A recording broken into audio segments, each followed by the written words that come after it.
Let's go live. Rock and roll.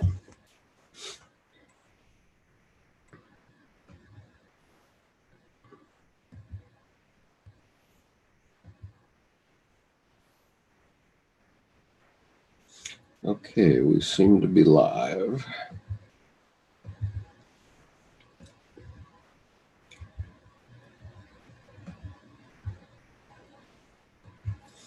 Okay, welcome to the 135th session of the Carl Jung Depth Psychology Reading Group. One of our panelists is here, Miles Flagg, and we're going to talk tonight about the essay of Dr. Paul Brutsche, which appears in the Red Book for Our Time, Searching for Soul Under Postmodern Conditions, Mary Stein and Thomas Arzt, editors, Volume 3. And the name of Dr. Brutsche's essay is The Creative Power of Soul, a Central Testimony of Jung's Red Book. And let me just get my screen lined up a little properly here.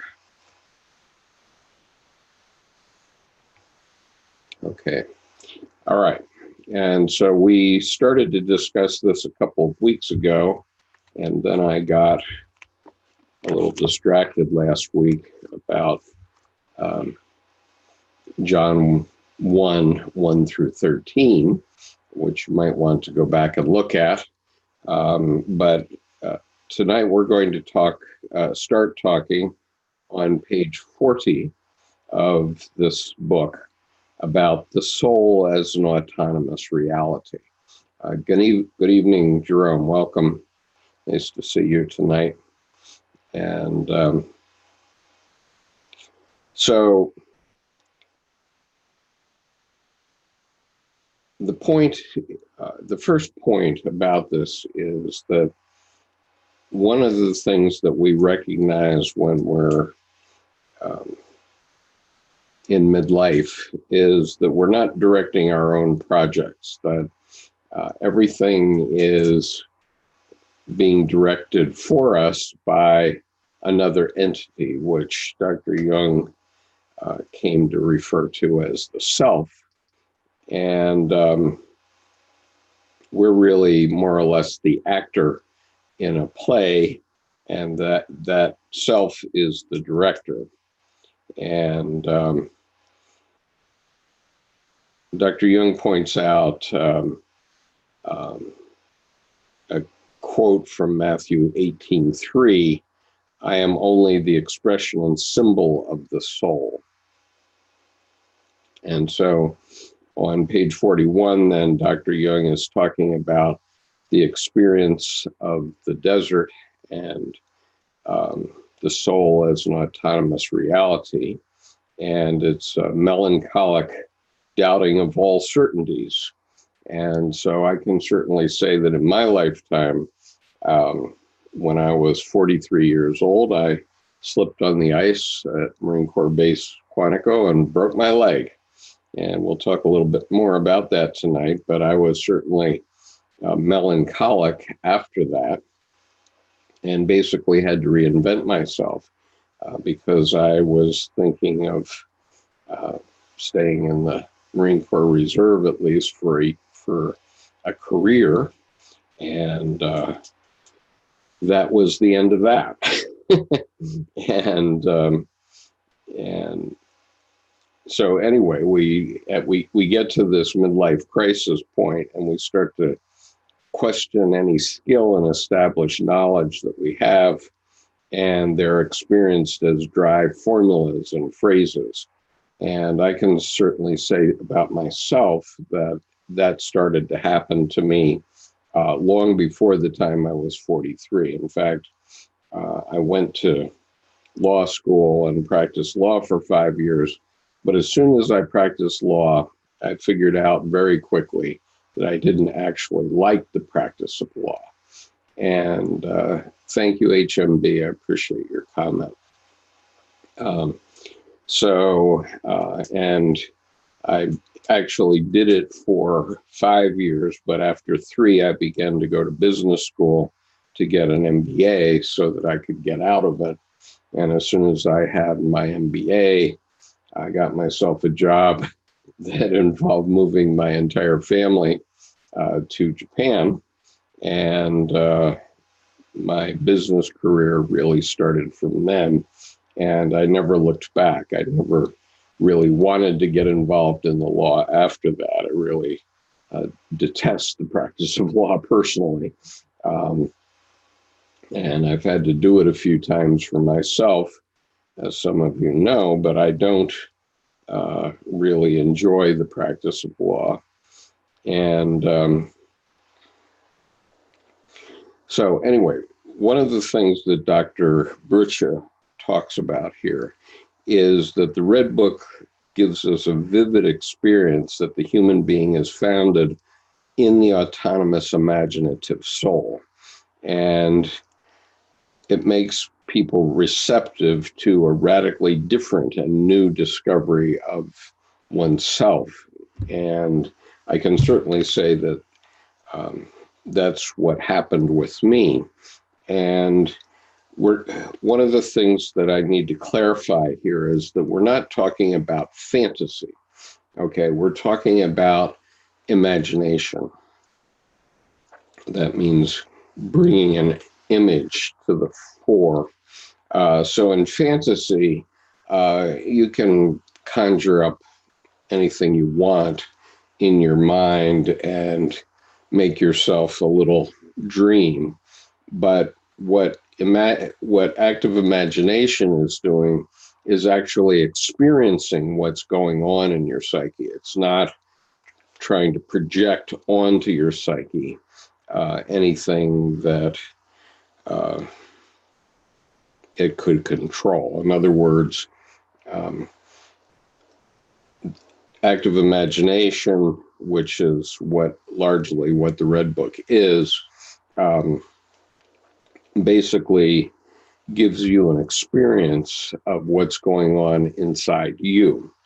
And one of the topics that came up in an essay that I read yesterday, the raw version of that is on the website, but it's called The Quest for One's Own Red Book in the Digital Age. And I guess that's not the name of the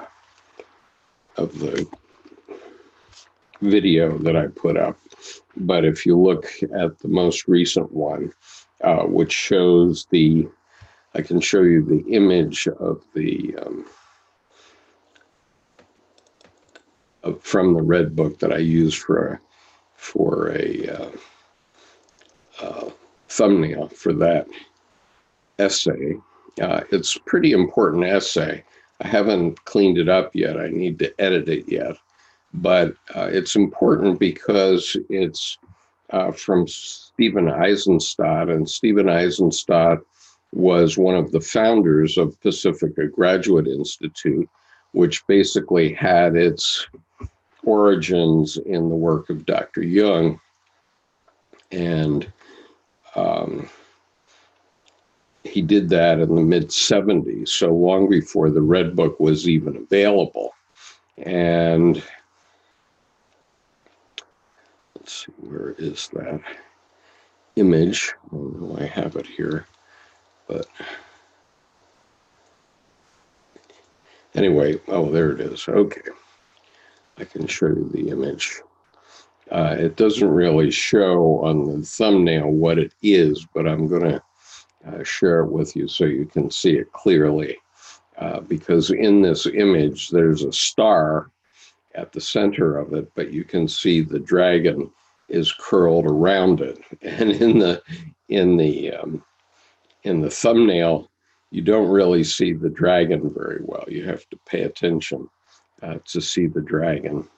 And so if you'll go and find the essay that has that thumbnail on it, you'll see what I mean. But what Dr. Eisenstadt is talking about is urging people to go into an active imagination, get involved in active imagination.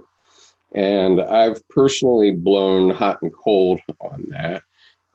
My reason is that I dropped into a major active imagination that lasted 8 months unintentionally in 1993.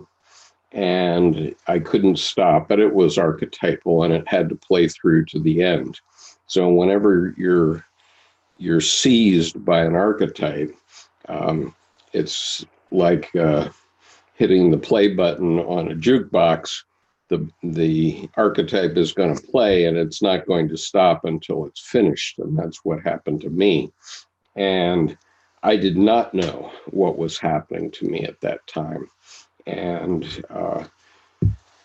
it came out as a writing. It came out in the form of a novel that I wrote.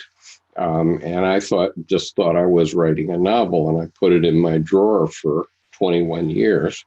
But in 2009, when the Red Book came out, I realized that this had been an active imagination and that the characters in this novel had been characters, I wouldn't say similar to Dr. Jung's, but they were certainly characters in a theater of the psyche. And I was actually seeing them and interacting with them and writing their story. So in very much the same way as Dr. Jung did. And so it was only then that I realized, wow, this is the basis of Dr. Jung's work. I was already studying Dr. Jung's work by that time. And so that gave me encouragement when I saw the Red Book to go ahead and publish the novel. But it was quite an experience, especially for somebody who is not a psychiatrist. I mean, it was all well and good for Dr. Jung to have that experience as a psychiatrist because he knew what was going on. I didn't know what was going on. And then, so I read this article by Stephen Eisenstadt into the channel yesterday. And then last night, just by synchronicity, we watched A Beautiful Mind, which has Russell Crowe playing John Nash, who was a schizophrenic, who was a brilliant mathematician, and he discovered much of the math that goes into game theory and into what happens on Wall Street and lots of other things. And he won the Nobel Prize. I'm not sure, it must be for economics, I suppose, in 1994. But John Nash was a schizophrenic, and so he had these figures coming to him all the time. And for a very long time, he lived in a delusional state. And it was only after he was finally diagnosed that he could get out of this delusional state. And I think the movie won Best Picture back a few years back, maybe in 2005 or something like that. But it's a true story.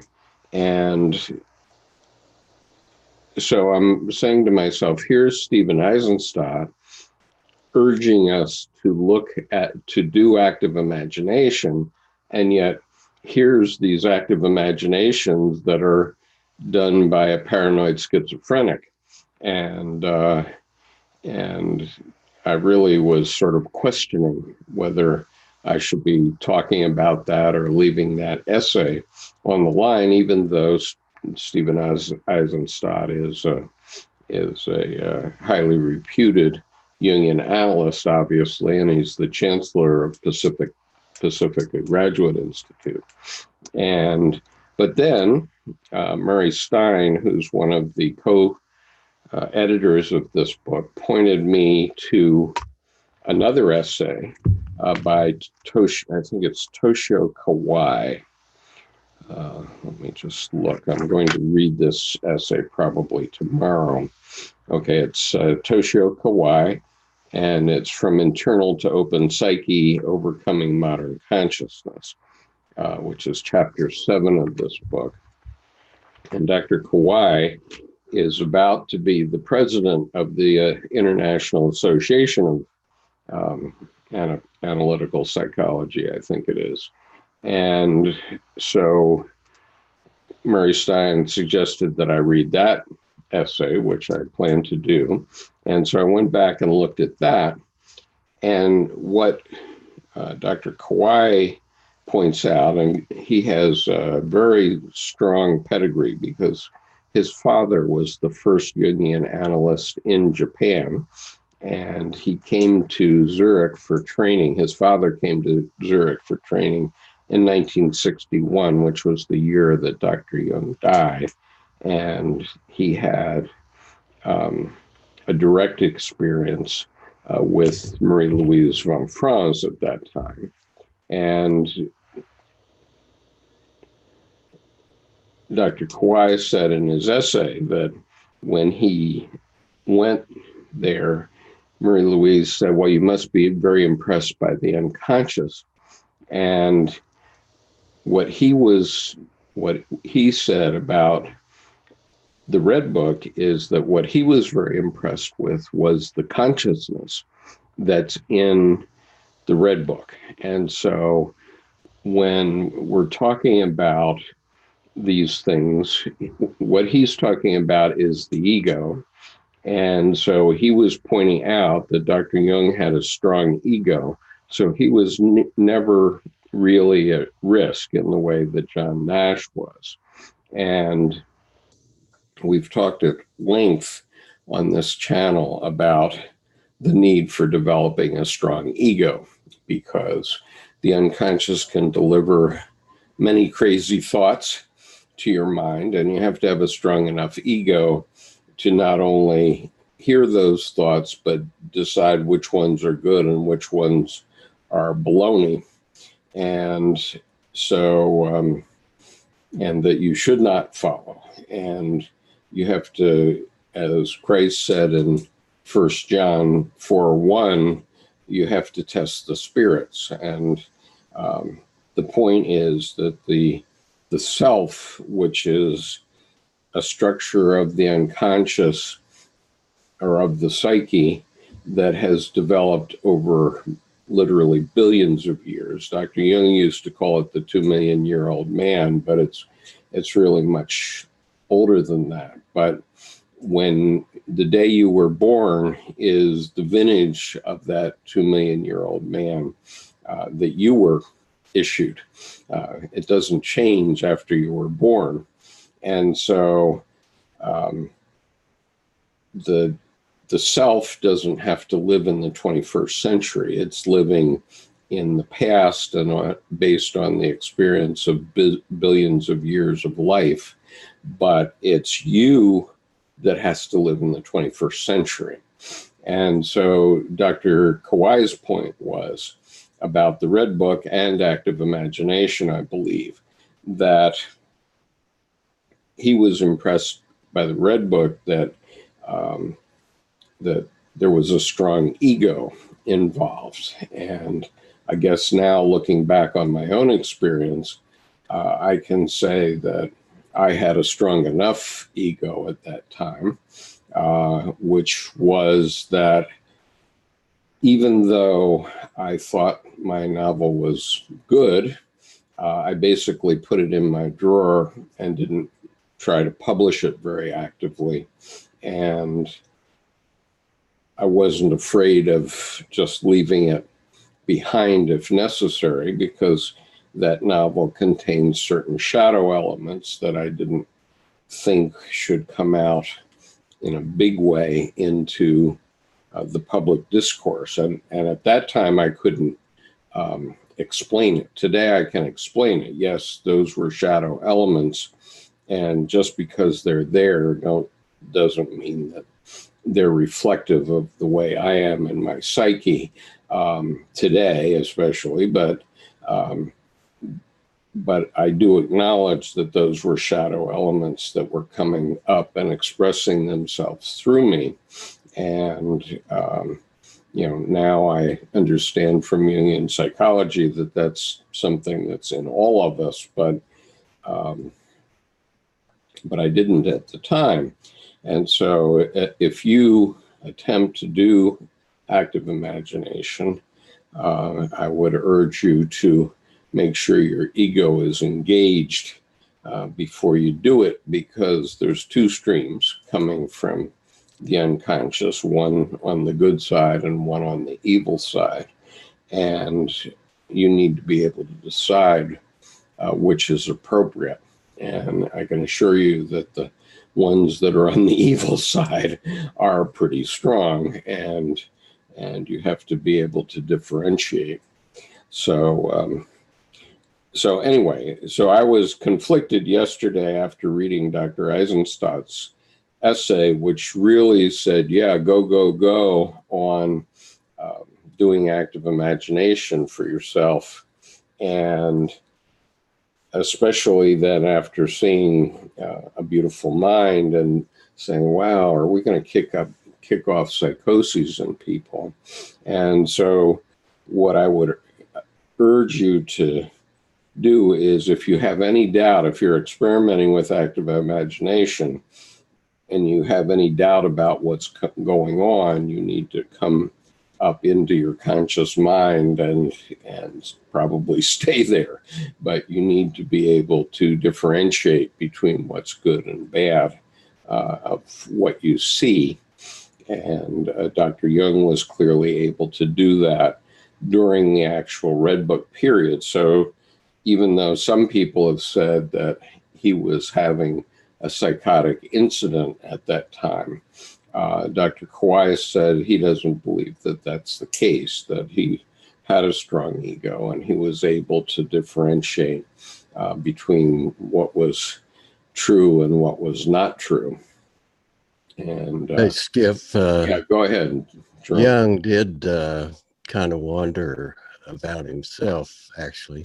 Yes. He was going on the other side or something. But what you're saying is right about when you had your experience, you were able to kind of communicate back with the characters that were coming out.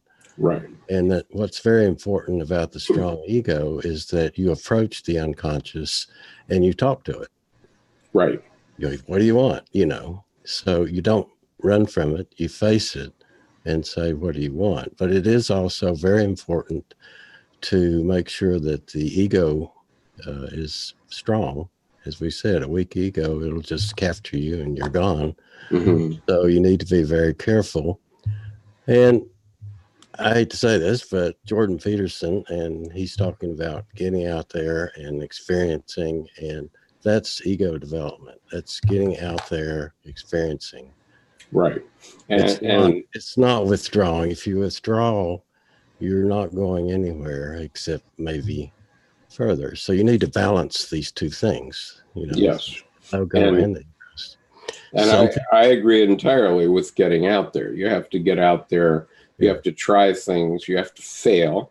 This is the Job archetype. And the essence of that, which is a teaching I've been pressing for now over 3 years, is that you have to develop your ego. And that means that every time you're defeated by whatever, you have to lament about it. It's fair enough to lament about it and have a period where you're sucking your thumb and feeling the defeat, but then you have to be reborn into the next thing.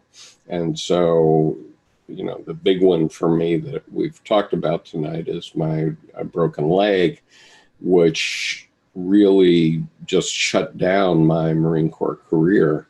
And actually, it was the last thing I officially did in uniform. And, it took a while for my ego to get over the lamentation of the fact that my foot was up in the air for 13 weeks. And I couldn't and then I suffered from that, literally suffered from it for nearly 30 years until last February when I got a new ankle. But I had a prosthesis in my leg.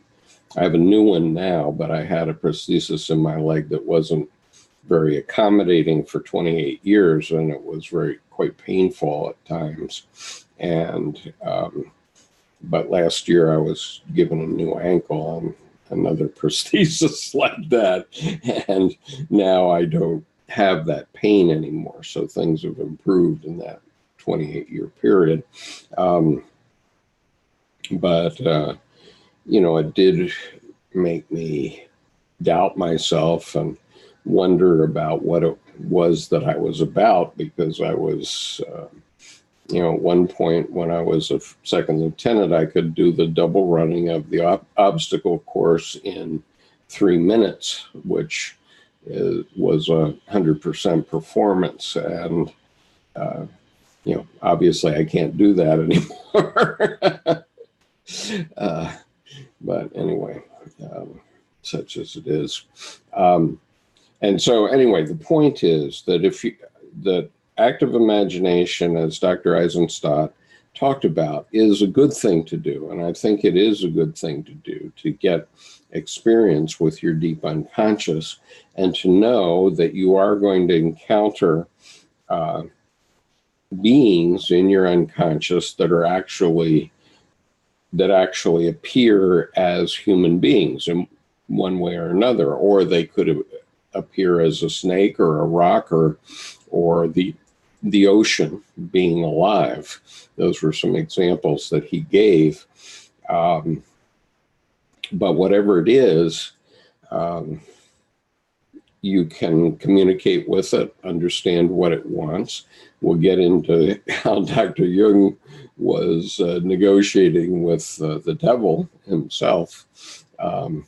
And so you can run into those beings, and then but you need to keep yourself grounded in your own life. And so Dr. Jung would ground himself by saying, I'm a psychiatrist. I have patients that depend on me. I live at 228 Seestrasse in Kusnacht.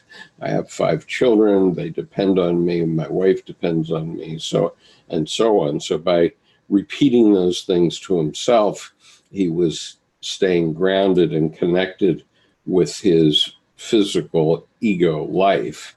And so if you're going to try to do an active imagination, you really need to have a practice like that, where you bring yourself back into your ego self, and then you can reflect on your active imagination and your unconscious, but you're reflecting on it at arm's length then. But when you're, there can be no way out when you're in it. And if you feel like you're losing control, then and losing ability to step out of it, then you need to step out of it and stop doing it. And it may suggest mental health issues. So you might want to talk to somebody at that point. And I don't think, I don't know what the appearance of schizophrenia is in the society. I think it's probably pretty low. And so we don't, I don't think many of us are risking a schizophrenic episode like Dr. Nash had. But, you need to be aware that it's a possibility. And Skip. Yeah.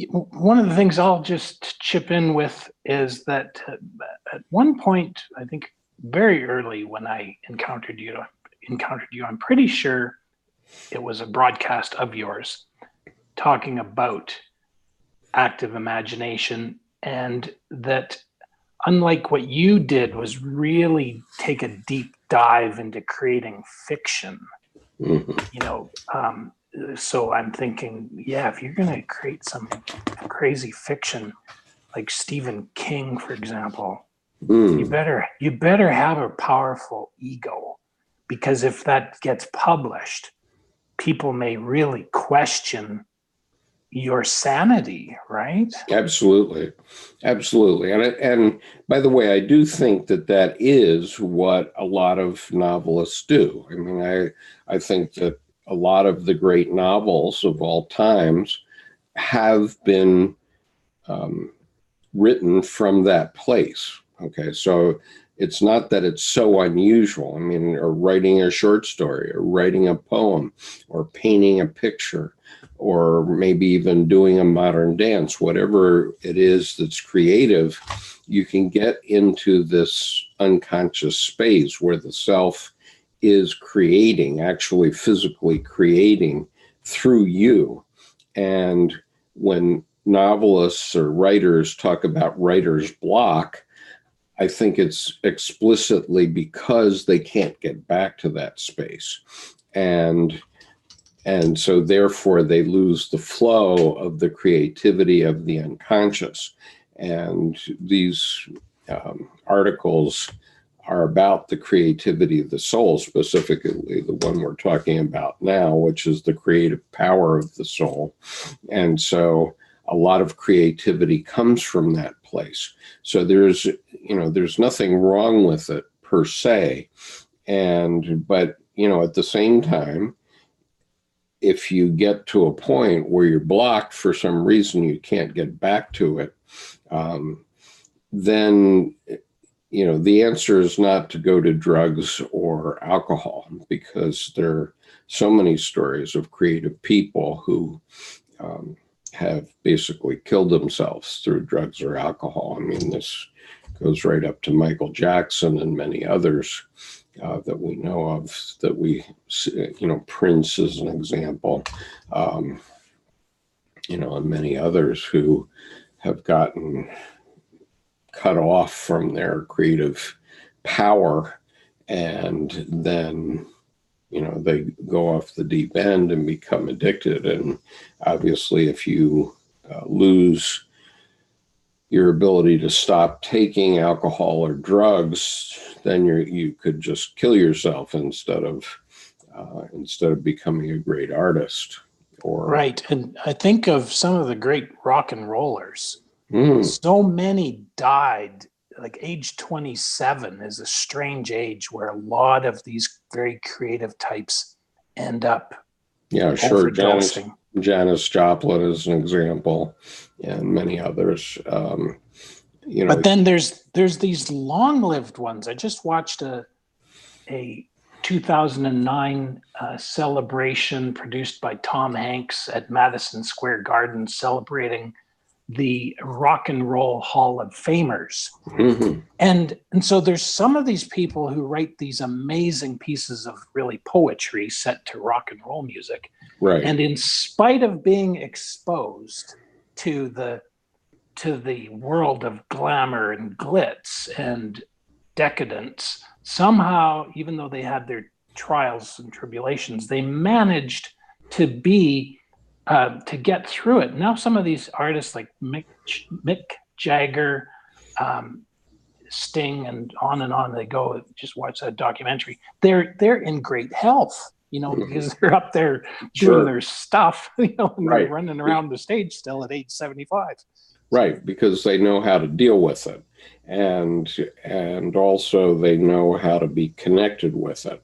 And so what happens, though, when you make that connection, which often comes at midlife, it often comes through trauma, because it's,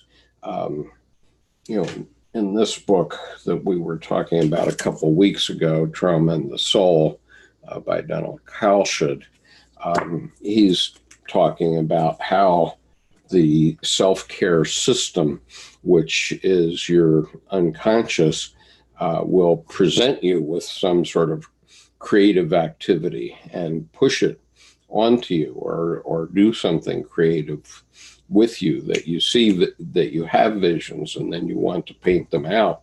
And so that's good. I mean, that's a way your psyche is reacting appropriately to what's going on.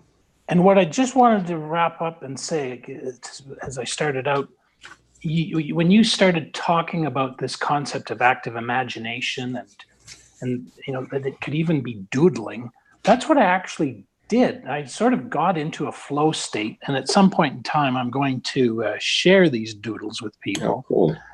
Hold it up a little slower so that it's not fuzzy. Well, I actually don't want to release it at this time. I want to, because this is it's just kept building. It's like a snowball. Mm-hmm. I created these icons reflecting what I felt inside was important in some sort of symbolic concept. And I put them down, and then in short order, I initially had them in a straight line, and then I thought, no, it needs to be in a circle. And so anyway, just to suffice to say, you can do this active imagination, as you've said before, just by doodling some basic artwork, and just don't throw it out, but just keep looking back at it. Yeah, I mean, strictly speaking, I don't think that is active imagination. I mean, okay, it's creativity. There's nothing wrong with it being creativity and a reflection of your soul. And what I have urged as a way to move along this spectrum is to go out and pick anything, whether it's a power tool or a kitchen supply device, like an omelet maker or whatever, or go to the art store and see what artistic supplies appeal to you, and just pick them up. And this includes adult coloring books and any of these things, and then just try to do it, and whatever it is. And it can be as simple as an adult coloring book. And I've had an experience with adult coloring books that was quite surprising. I mean, even I was a little skeptical when those started to get popular about 4 or 5 years ago. But then when I tried it, I had a profound experience one night with an adult coloring book. So, and literally on the first one I tried. And so I know that it connects me with my unconscious. I know it can do. And I have no shortage of things that connect me with my unconscious. So I haven't gone back to an adult coloring book, but that's as good as any. And, even with my mother-in-law, the last 2 Christmases, she's given me 2 postcards that, she bought the design as a postcard from the local Barnes and Noble, and then she colored them in, and they're quite meaningful to me, and I have them on my dresser. I really appreciate them, and they're quite creative. And she's 89 years old, so it's never too late to get the flow of that, and she still does it, and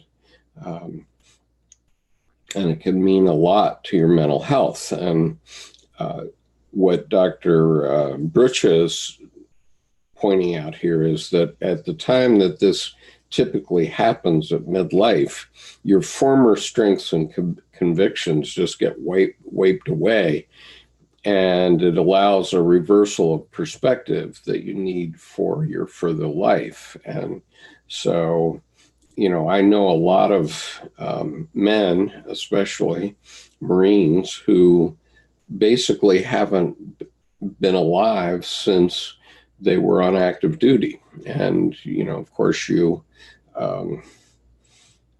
retire from the military, U.S. military, when you're maybe 45 or 50 at most. And if you don't pick up, you have a retirement pay that's generous, but if you don't pick up something else to do and to keep your mind active, you're going to lose your mental health, I think. And so I just wanted to comment. Thank you, Brandy, for being here.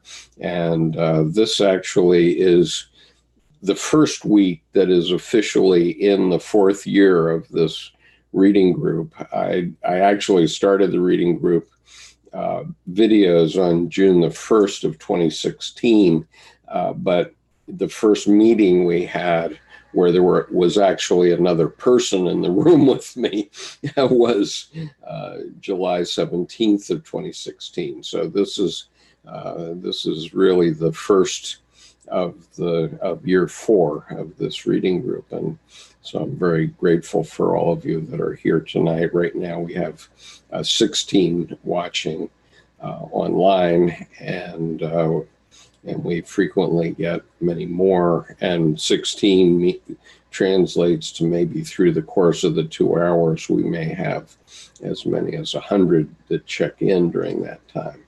So Lord Awesome Tony says, I wish I could follow your talk, but I have started with one of Jung's books called The Undiscovered Self. I can understand it, but I'm sure reading some of his prior work will help me make shortcuts in order to not take so long thinking before comprehending. And Tony, I would just add that I have read The Undiscovered Self into this channel, and let me see if I can find a link to that for you. I may be able to do that. Let's see if I can give you the link to that so that you could just listen to it and not have to read it. That might be helpful, I suppose. Let's see. Let me see if I can find it quickly. If I can't, we can talk offline.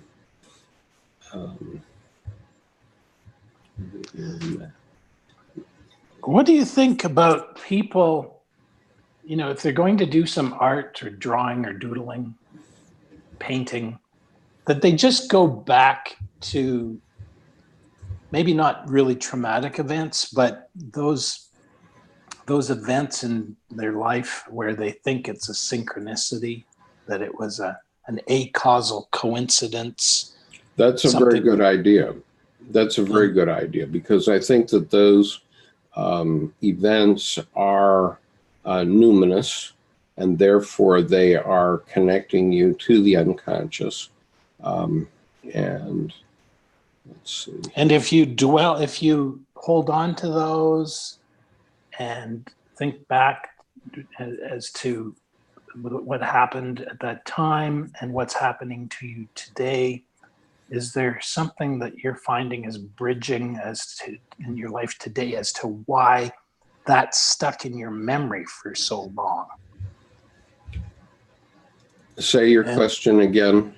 I was just thinking that if you reflect on that drawing of some event of your past, maybe right back to childhood, and just keep it handy, because there might be things that happen now that start to give that little piece of artwork more meaning.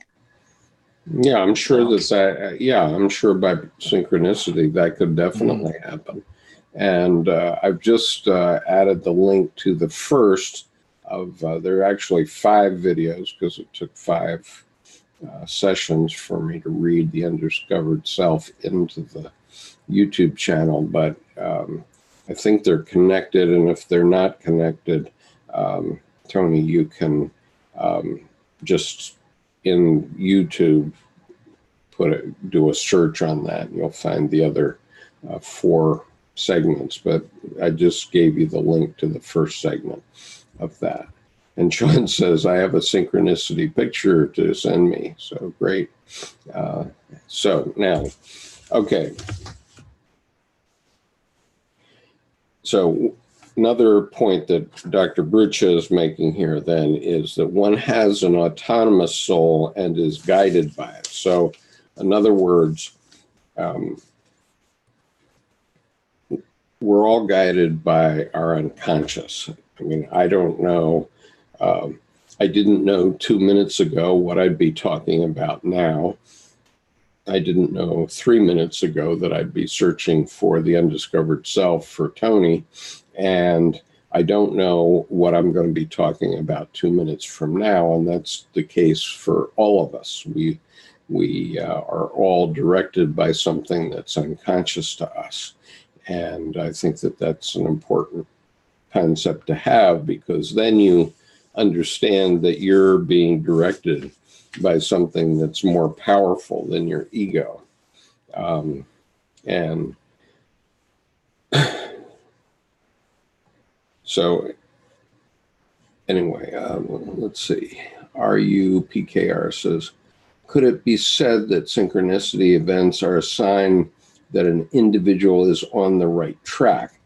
I think it would depend on the situation, because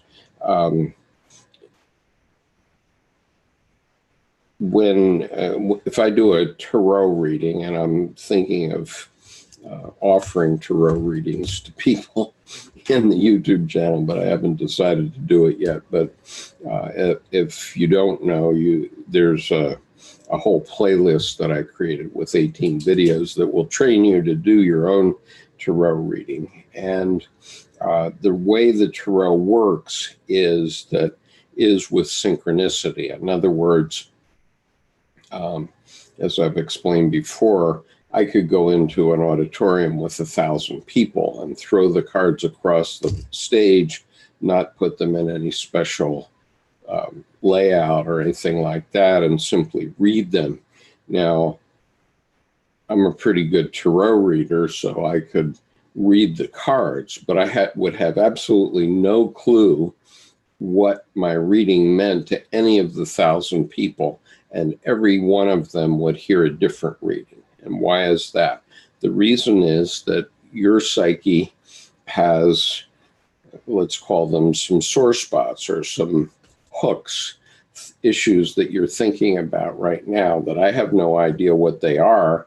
But if I do a reading, and if I just talk about the tarot cards, which are archetypal, for 30 minutes, I'm going to hit some of those, no matter what. No matter who you are, I'm always going to hit some of those. And that hitting is a synchronicity. But it doesn't necessarily mean that your life is on the right track. I mean, what it may mean is that you have something to deal with. For example, if I read the Empress card and I refer to it as mother, for example, which is what the Empress card represents, if it means something to you, whatever I say about the Empress card, if that means something to you, it may be that something relates to your mother. And if it does, I don't know if you're having an issue with your mother or not. You may not be on the right track at all, but it might bring to your mind that you have issues there, and that you might want to be thinking about how to deal with those issues.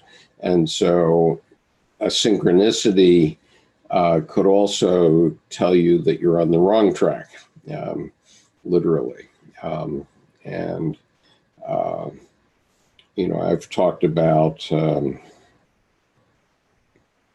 I've talked about the vision I had, which is sort of a synchronicity, where I had a vision of Mephistopheles. And in that occasion, and there's several videos on the channel about it, so I'm not going to repeat it now, but on that occasion, it was telling me that I was on the wrong track and I better pay attention, or I was going to lose access to one of my daughters. And so I changed my tune as a result of that. So Sean says, I think it's more of like spinning in a circle and detecting something. If you notice it, you won't get hit by as many obstacles. Yeah, something like that. It's like driving down the road, and all of a sudden somebody drives across and you miss them by a foot or something.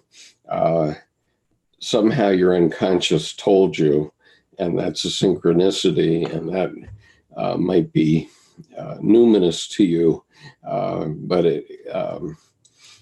but at least you didn't get hit by that obstacle. Martin says, would it be fair to say that the image of, for example, the Empress is a symbol, not a sign, and therefore has indeterminable, not determinate meaning? Absolutely.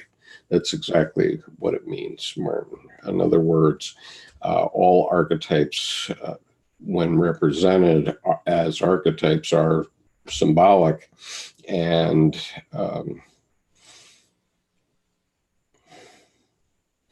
yeah, I mean, many of the numinous things that happen in your life are going to be symbolic of something. And that's what Dr. Brutsche is basically saying here. So he says, the next thing he says is, we create the meaning of events. So the way of what is to come becomes apparent, and out of life can flow again.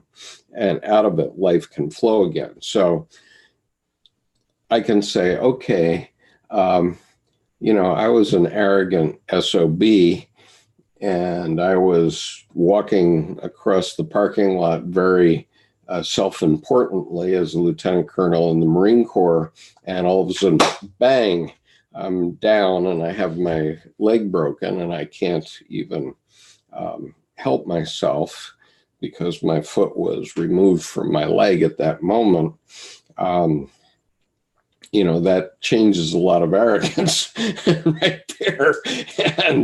And so I can easily say that the meaning of that, I could say, okay, that was just a dumb accident. Okay, that's the facts. The facts are that was a dumb accident, and I shouldn't have, and I wasn't paying attention, and I was stupid. I can do that. Or I can say, well, the meaning of that was that God was telling me that maybe I should be doing something else with my life. And it turned out to be right, because after I recovered from that accident, I began a business which 15 years later, we took public. And it was only because of that accident that ever happened. I would never have gotten to the opportunity of being involved in a public company if I hadn't broken my leg. So I can give that incident meaning that gives meaning to my life and gives meaning to that incident. Okay, you can either think of it as facts, or you can think about it as symbolic of the Lord God Almighty straightening out my life for me so I could get on to something that was more important for me and many other people. Yes, Skip, you hear that as like blessing in disguise, as people always use that old term and stuff, and I think it does. If we're old enough, I think, to look back, and we can see patterns that have happened throughout our lives. Right. And there was something that was going on that was out of our control. But if you learn to listen to that and listen to the messages that come through, and particularly in the tarot, when you have a reaction to that, that's a message right there, is there's an archetype calling. And you need to take a listen to that and really, investigate that and see what you can do. And, I think Miles was talking about how these things play out, and does it go back to memories? And there is some knowledge, I guess, about what psychiatrists would call significant emotional events in your life. And these things are kind of really a cluster, and they kind of cluster together, and you're accessing those. And so they are significant. So I think Miles made a good point there, is you can listen to those and see what you can see where it goes. But don't try to make it go. You just relax and see where it goes. I think that's and try to give events meaning. And what Dr. Brutsche says here is that the meaning of events is the way to salvation that you create. In other words, you know, I could easily have said about that incident, you know, God hates me, and I could have withdrawn from life and never accomplished another damn thing in my life, and just gone on disability, and that would be that. What Dr. Brutsche is saying is it's the mastery of this world and the assertion of your soul in this world. So it, you know, it's a kind of, it's what salvation is. It's, you know, an experience that, you know, if you let actual events screw you up, then they're going to screw you up. And I'm sure we all have lots of examples of people we know who have, you know, screwed up their lives, or something's happened to them, and they just withdraw, and they withdraw from life. And I've known probably hundreds of people like that. And well, and sad to say, I think that part of it is just lack of knowledge about the human psychology. That's what Jung said. You know, he was saying, you know, man, we are so ignorant of how our own selves work. And I think part of what these programs can do is to help educate, or at least have people become somewhat aware of the different aspects that could be going on in your own psyche. Sure. It may cause you to do something that you might not want to do, particularly with drugs.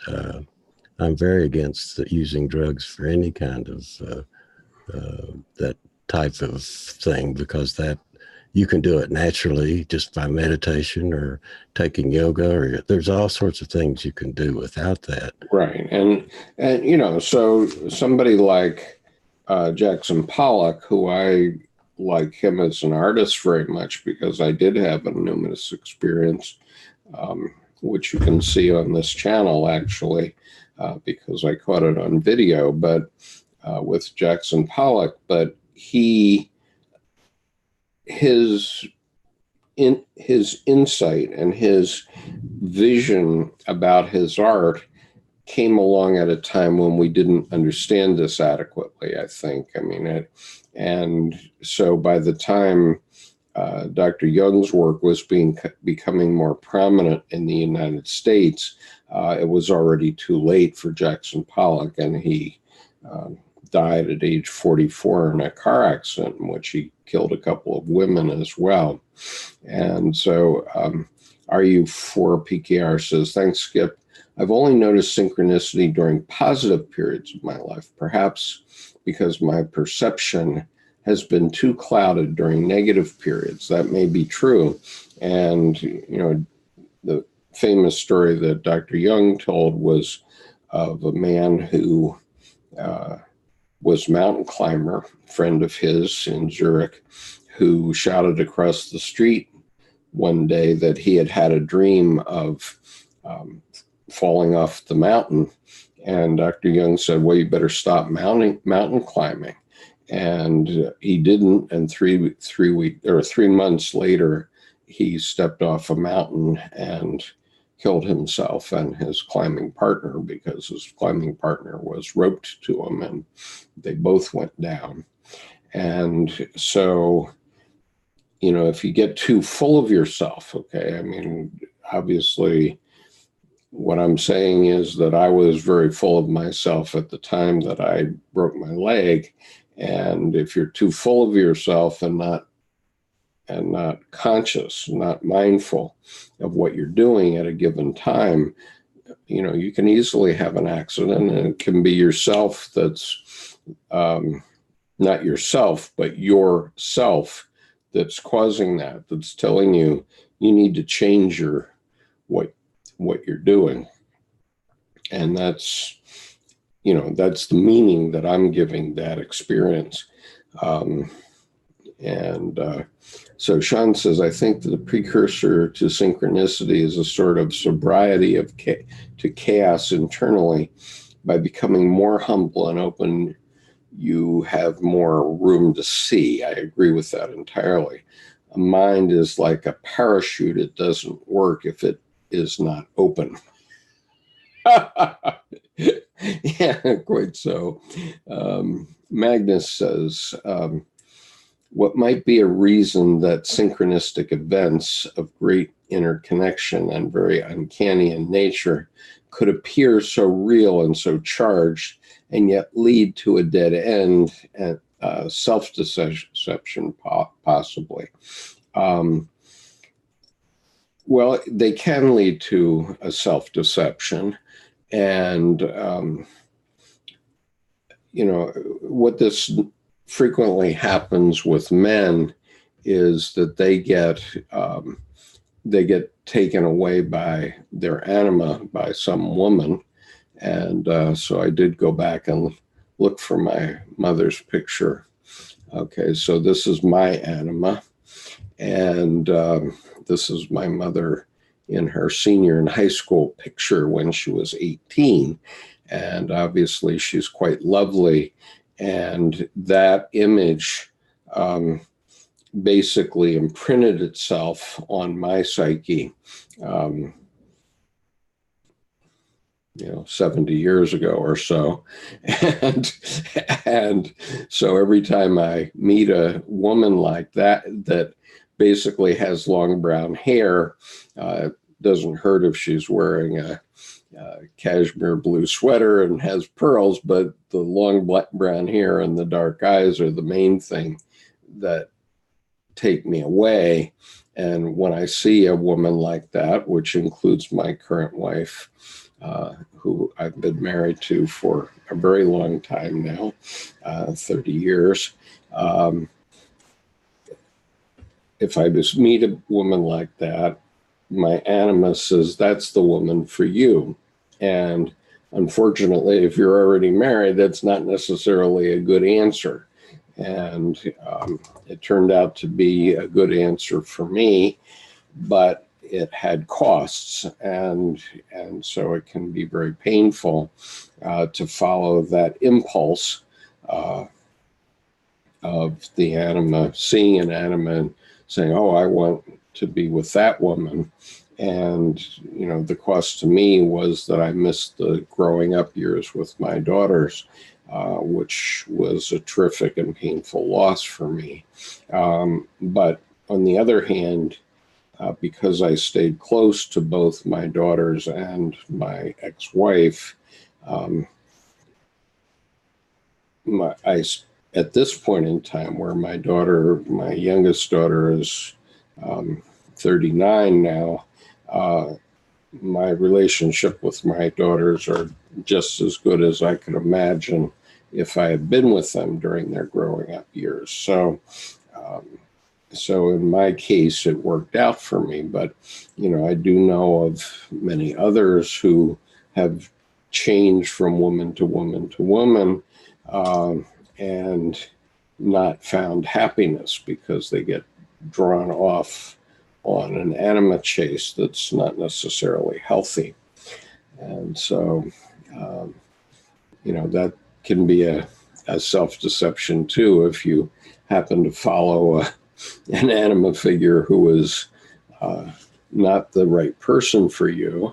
It turned out my second wife is the right person for me, but if you happen to pick the wrong one or the wrong man, if you're a woman, you can have a lot of problems. So anyway, Dr. Brutsche goes on and he says, the analysan's life is released from its meaningless factuality and transformed into a suggestive story. So this is what he means by giving meaning to events that occur in your life. A meaningful gestalt has a healing effect on your psyche. That's what he says. And life is experienced as more than mere facts. It opens a way of salvation. Blind being is transformed into revelation of meaning. And, that sounds like a very good way to think about it. I mean, I wish I had read this article 40 years ago. Or 30. I've got a quick story to share about this. Go ahead. So somebody on Twitter this morning posted a question. How many of you were taught square dancing in school? And so this person's collecting all these responses, thousands of people interested in responding. Oh, yeah, I learned square dancing in the 60s. I learned it in Connecticut. I learned it in Alaska. I learned it. And I thought, okay, I'll put my 2 bits worth in here. And I said, yeah, I remember learning square dancing in the 70s. And it was a traumatic experience because the teacher mocked me, and to this day feel the injury. Don't you know your left from your right? and I up to that point I really liked this teacher, and the way he just tore into me, like made a fool of me in front of the class, because I left and right. Well, what does a kid need to really know, left or right? But today, what are we doing? We're trying to reconcile left and right, reconcile the opposites. So that's what I posted, that, it was a traumatic experience. And it was, so why is that sticking in my mind? But now I'm sharing it with you, and maybe it'll help somebody else. And I think that was a common experience in those years and before. I mean, I remember in the 50s, we, even in my 4th grade class, we were learning square dancing at 4th and 5th grade and so on. I remember many classes like that.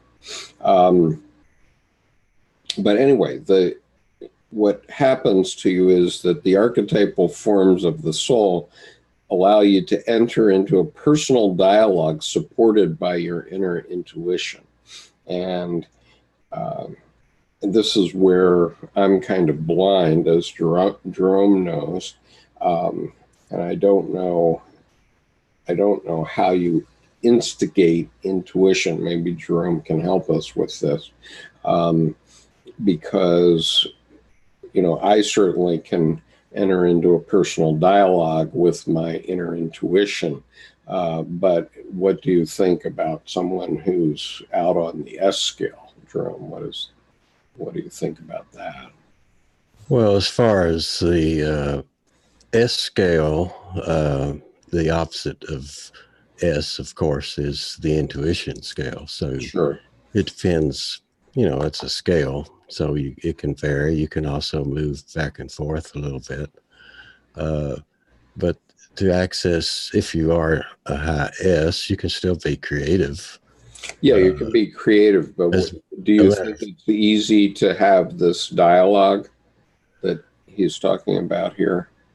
If you're an S type, very interested in the matter, the outside world, or the facts. Yeah, the facts, what's going on and so forth.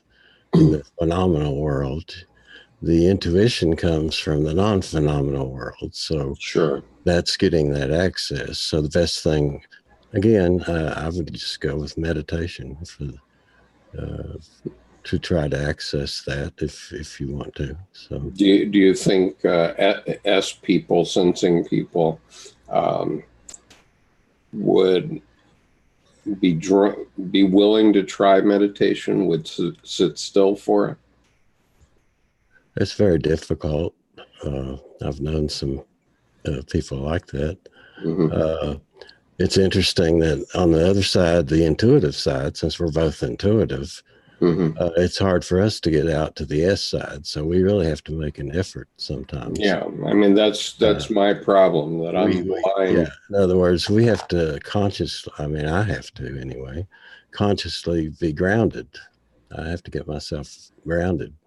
And have to remind myself, particularly when driving, so you can do some anchors and so forth. But, you should explore each side, because the idea is to be able to use both sides, right? Yeah, in other words, that's the tension in between the opposites and so forth. Right. But you remember, you're going from the phenomenal side to the non-phenomenal domain. Right. So it's kind of, each type of individual needs to figure out what's the best way for them to accomplish that intuitive glance. Right. Okay, And so for those of you who don't know, Jerome and I are talking about the second scale that appears in the Myers-Briggs type indicator. And there's 4 scales in that system, and you can look up MBTI, Myers-Briggs type indicator, on Google and find lots of information about it. But what Jerome and I are talking about here is the sensing and intuitive scale. And that's the first time you recognize something that comes in from incoming. That's the first thing you do in looking at stuff.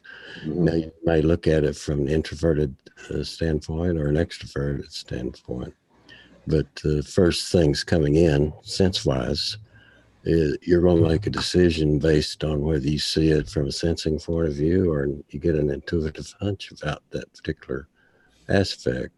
Then you process that data, and that goes to either thinking or feeling, right. which are the rational functions. Mm-hmm. So you make decisions and you process that data, and then you come up and take action from that. Right. The whole idea is that people tend to use one channel versus another channel. Okay. Right. A sequence of events. And yeah, go ahead. Go ahead. You were going to say something. Well, I was just going to say that, it is possible to train yourself to do the other side of the scale. And so in the Marine Corps, most Marine Corps officers, 95% of all generals and admirals in the U.S. military are STJ, that they're sensing, thinking, and judging. Right. And, what I found, and I'm intuitive thinking and perceiving.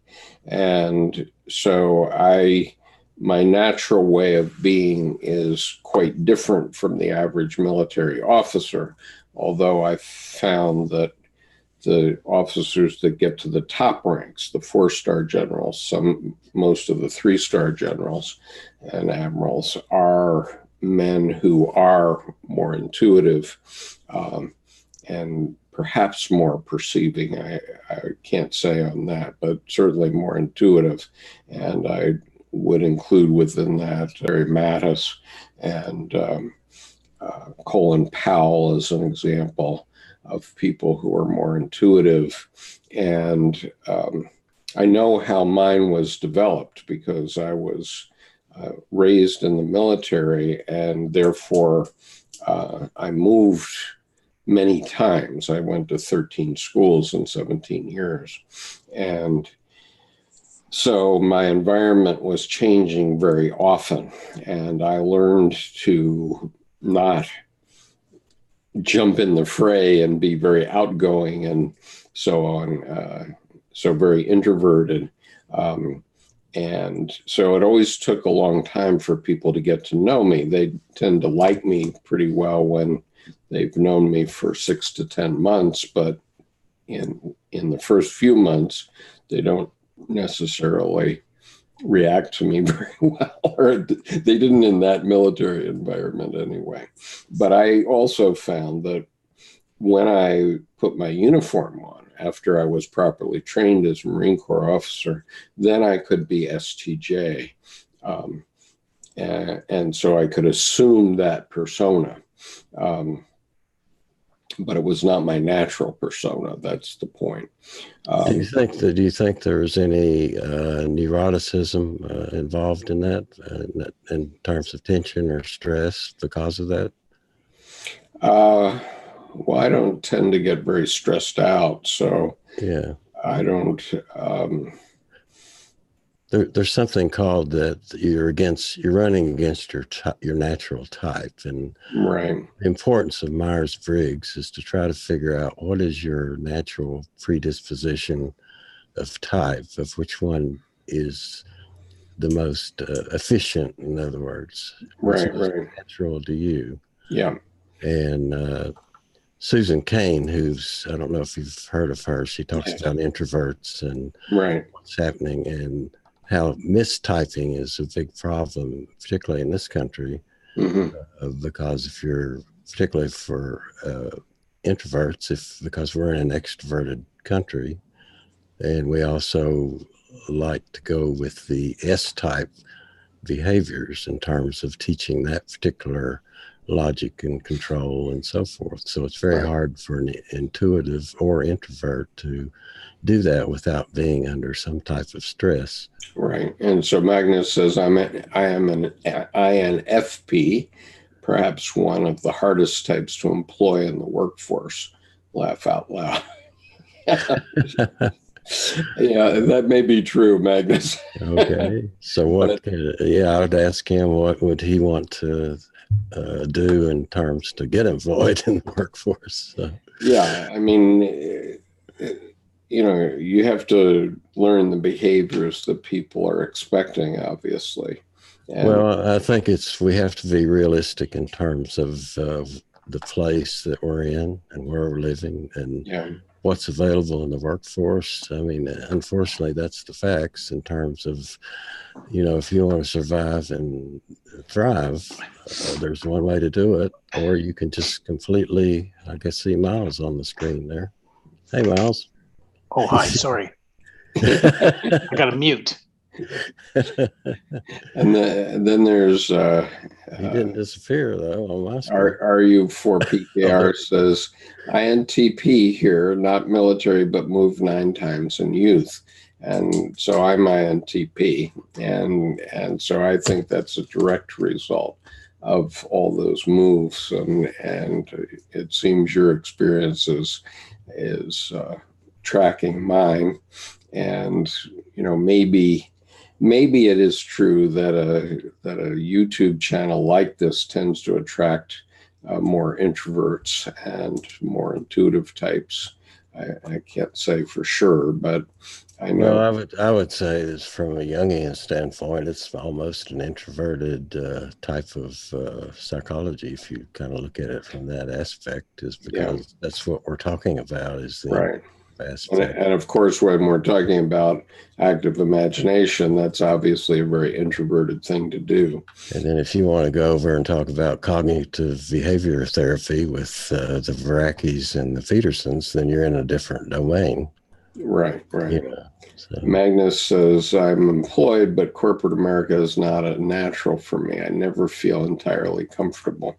And on the other hand, for me, I always felt comfortable in the Marine Corps, but that's because I grew up to it. I mean, my father was a naval officer, not a Marine, but, I understood the gestalt of what goes on in the military, and I could interact with that.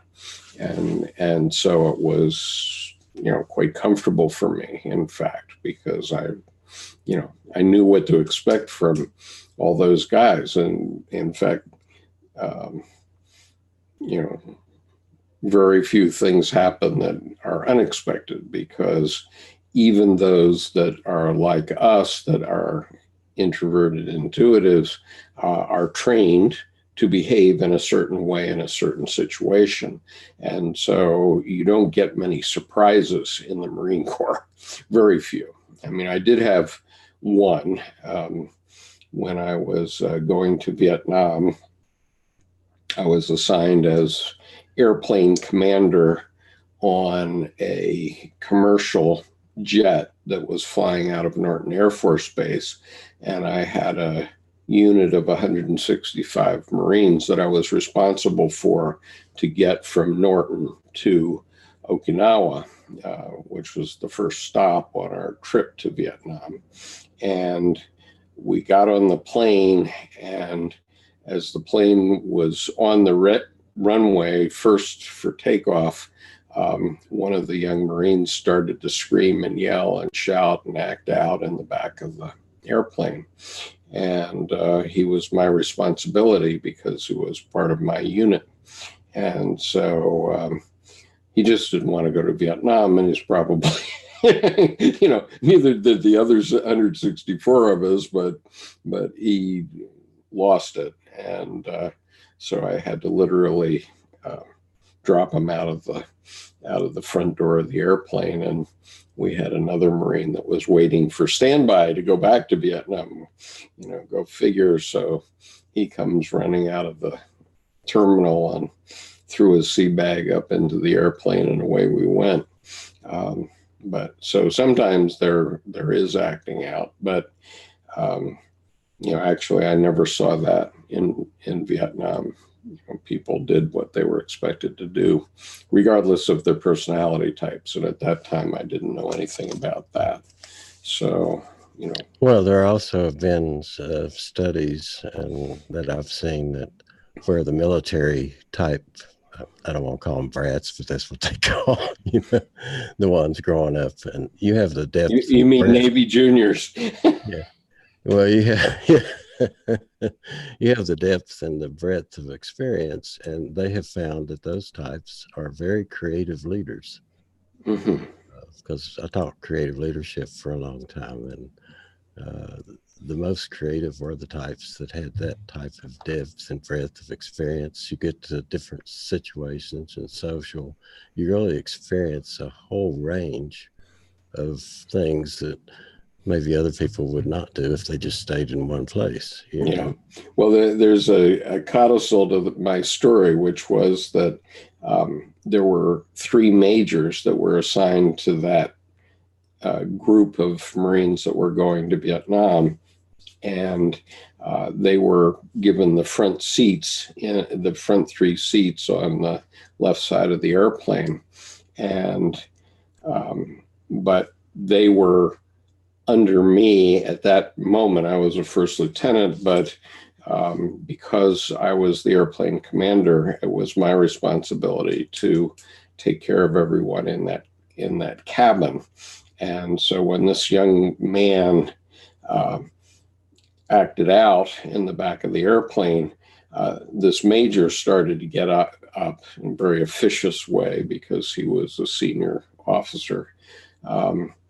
And I was seated right behind him, and I got up and I said, "Major, sit down. This is my command," and that's the point. I mean, the point is that, when you talk about an admiral floating around on an aircraft carrier, he's not the ship's captain. The ship's captain is probably a captain, and he's just a passenger. And so he can't the admiral can't order anything about what's going on in that ship. He can order where the ships go and where the other ships in the flotilla go, let's say, but he can't say a word about anything that's going on the ship itself, because that's the captain's domain, and he would be out of line to try to control anything that's happening on the ship. That's the captain's job. And so, but, it's instinct. And, so, this thing happened with me in 10 seconds. Like, the guy jumps up and he's screaming, and I and the major both jump up, and I turn to the major and say, "Major, sit down. This is my command." And I go grab this guy and throw him off the airplane. And just, anyway, that's a life experience. Anyway, let's go on here. So Dr. Brutsche is saying you have to take seriously every unknown wanderer. And by that, he's talking about a entity that presents itself from the unconscious. And his point is that they are real because they're effectual. And they're, in the outer reality, real is what is, but when the inner reality comes up into the outer reality, that's real too. And so, that's what my experience with Mephistopheles was all about. That was a very real thing. And I was criticized for how I dealt with that situation. But I said, man, when you're going 65 miles an hour down an interstate and Mephistopheles plops down in the seat next to you, you got to think fast. So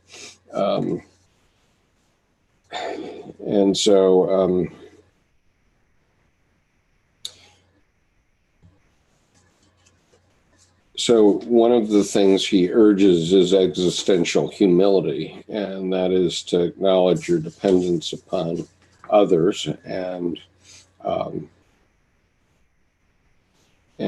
if you don't, that feeds on chaos. Now, Jordan Peterson wants an antidote from chaos, but the problem is that chaos is where our life is, and chaos is things happening, like my acting out Marine, and you have to be able to interact with that chaos.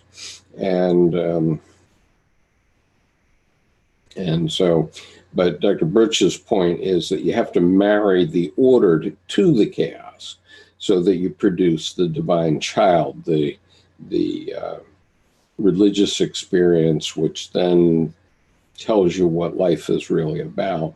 And creativity will unfold the experience of the disordered and chaotic in order to create a new order and a new meaning.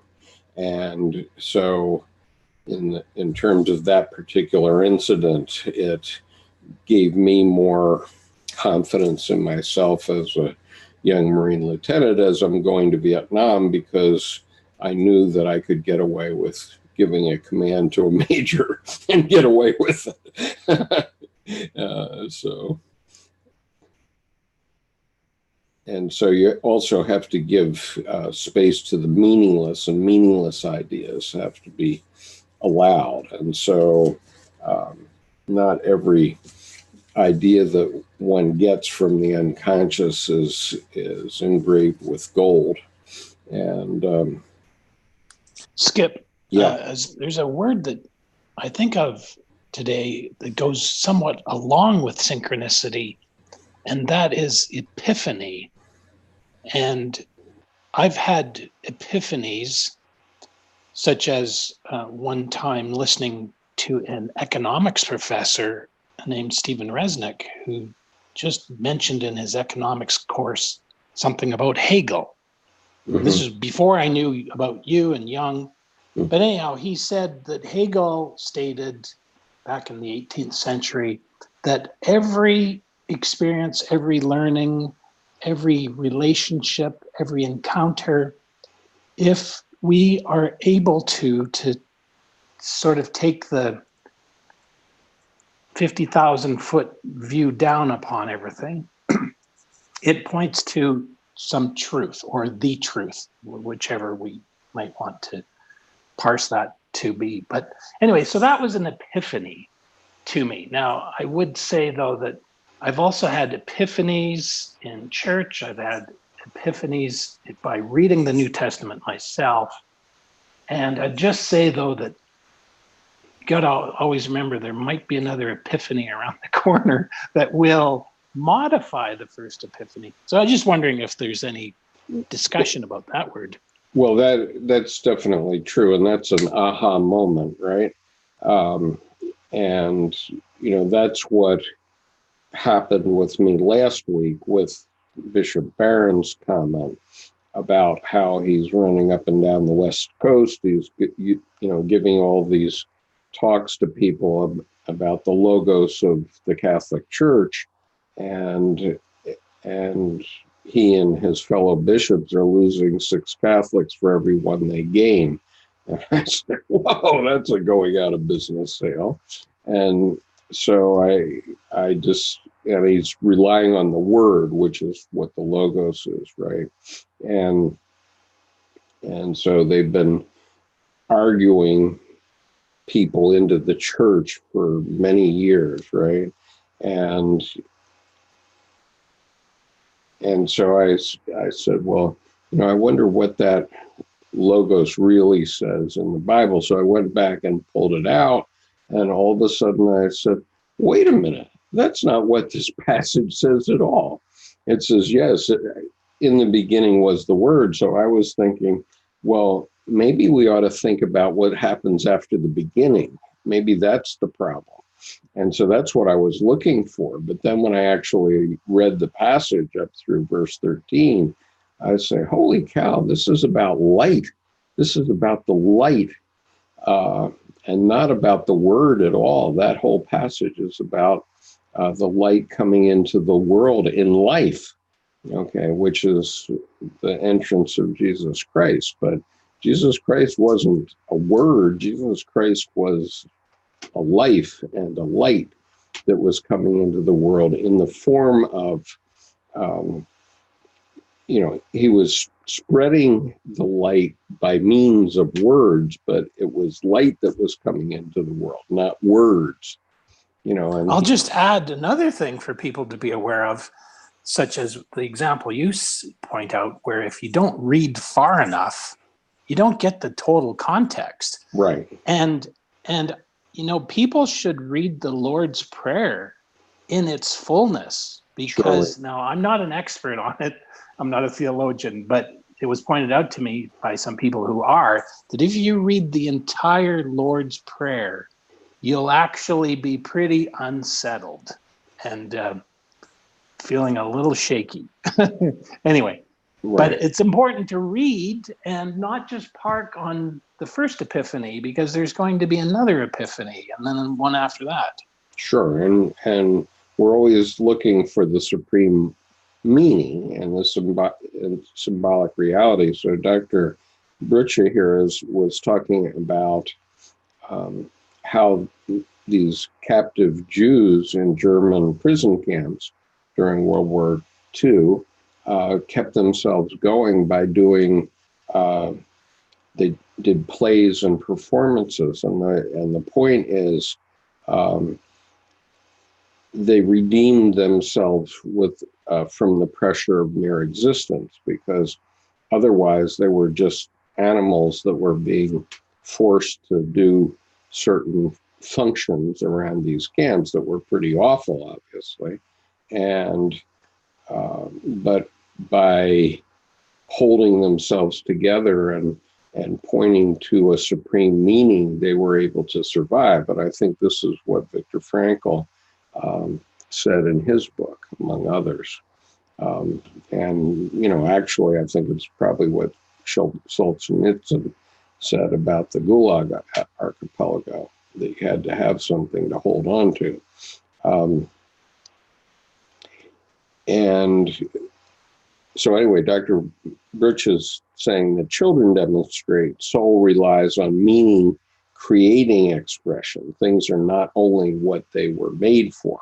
So I remember my daughter, when she was 5 years old, was writing a story about the adventures of the pencil people. So here's the pencil, and it obviously was made for a certain thing. And she was writing a whole story about the pencils and about the pencil people, and the mother pencil and the father pencil and the children pencil. And so she was creating a meaning out of something that was quite mundane, obviously. And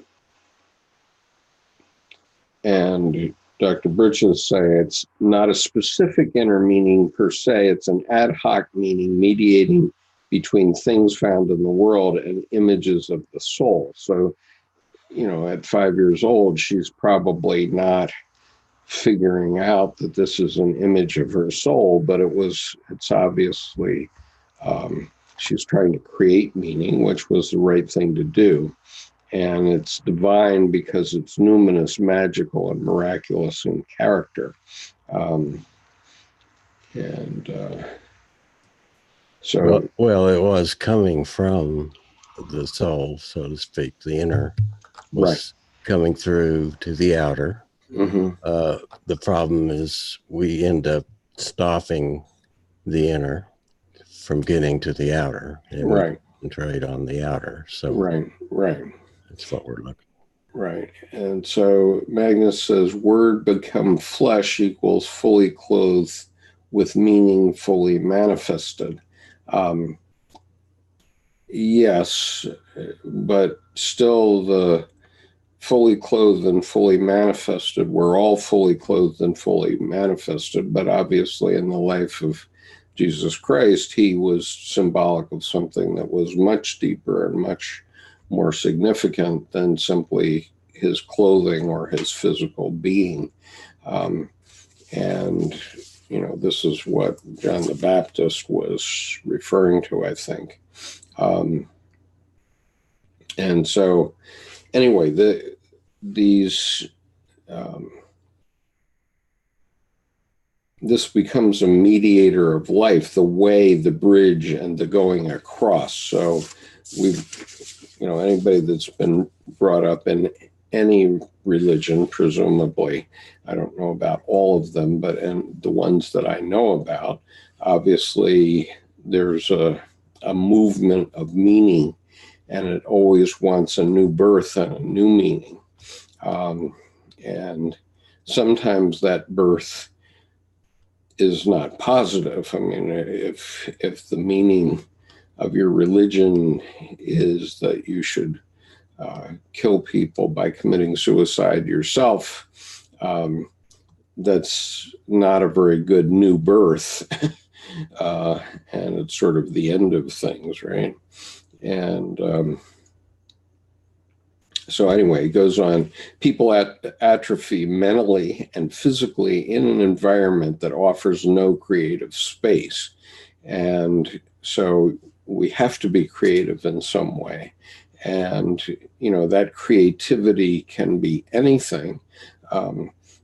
You're all seeing my creativity come out on this YouTube channel day by day, not only in the Monday meetings, but also in the things that I read and so on, because I only read things that have meaning to me, that touch me, and that myself tells me need to come out and be discussed with others.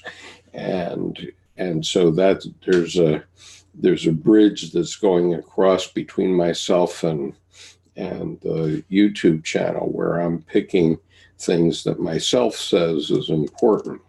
And it has a transcendent meaning. It transcends the opposites. And so it produces something. I don't know what it is, in the same sense as I described before, where I was a tarot reader, where I don't know what my reading means to you, but I know that it will transform you in some way. I used to call it moving the furniture around in your unconscious. In other words, you don't know necessarily what I'm going to say, but whatever I say, it's going to connect with hooks in your unconscious, and the connection to those hooks by synchronicity is going to cause, at least unconsciously, for you to rethink various situations in your life. That's what it does.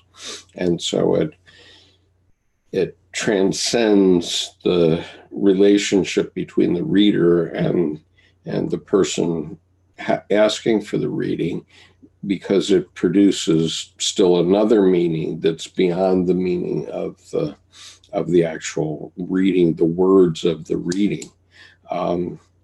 And so it transforms people, and that, you know, that's what the entry of Jesus Christ did too. I mean, you know, if it was just another traveling rabbi going around giving teachings, that's one thing. But the ministry of Christ obviously meant something much deeper for people and much different from what just his words meant. And they still do. I mean, that's why people go to church and why there are good, believing Christians, because those words are transformative in the psyche and in people's lives, and they move people all the time. Skip.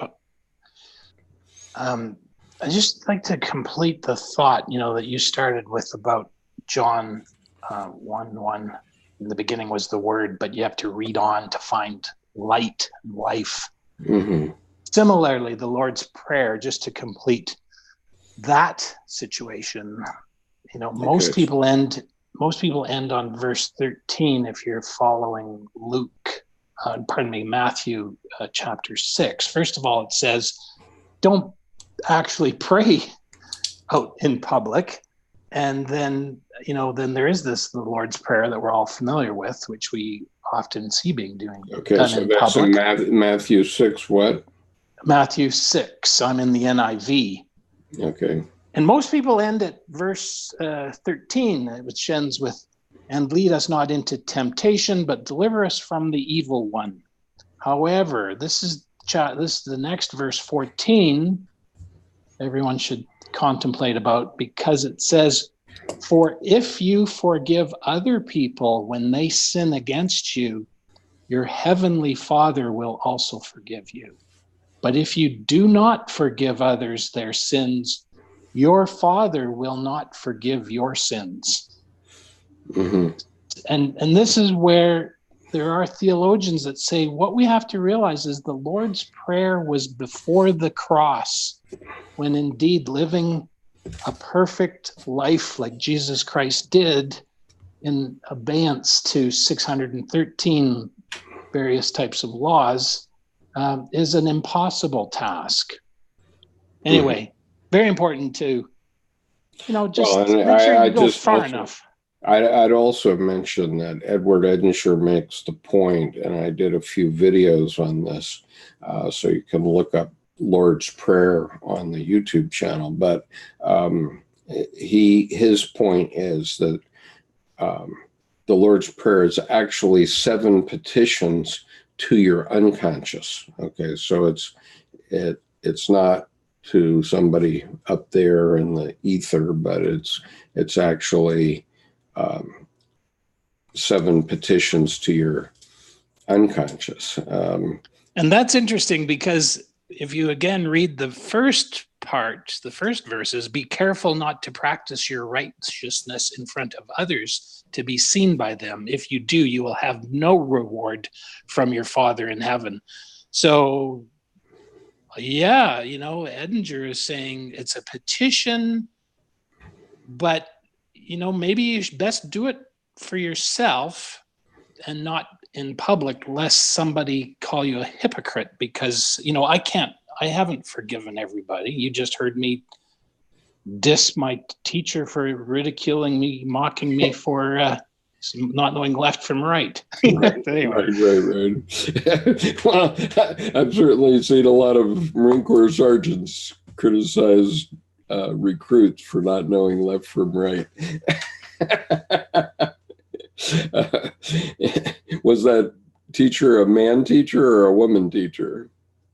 He was a man teacher. Yeah. Okay. And, good chance he was a military trained guy and had seen some top sergeant jump down his throat about left. So, yeah, to this day, you mentioned square dancing. I'm triggered, so still working on it. Okay. All right. So I promised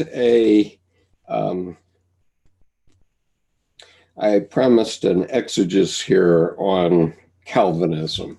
And so before we wrap up tonight, I'll just read the last section of this essay, which relates to Calvinism. And so Dr. Brutsche has been talking about the Jewish captives in the Nazi concentration camps. And he says, there are always ideas aimed at higher goals, i.e., performance-inspired ideas oriented toward a qualitative optimum. For these, something always falls by the wayside: evil, weaknesses and limitations, the ego with its needs, or conversely, altruism, the sense of other people. There are Calvinistic ideas that have in the past found a power attitude, a dominant behavior toward oneself, toward other people, and toward nature. These are attitudes that have led to repression, one-sidedness in values and actions, and one-sided success thinking. This image of God, which has ultimately promoted the linear, exclusive, upward-striving tendencies of belief in progress, idealism, and ambitious competitiveness, is a profoundly uncreative image of God.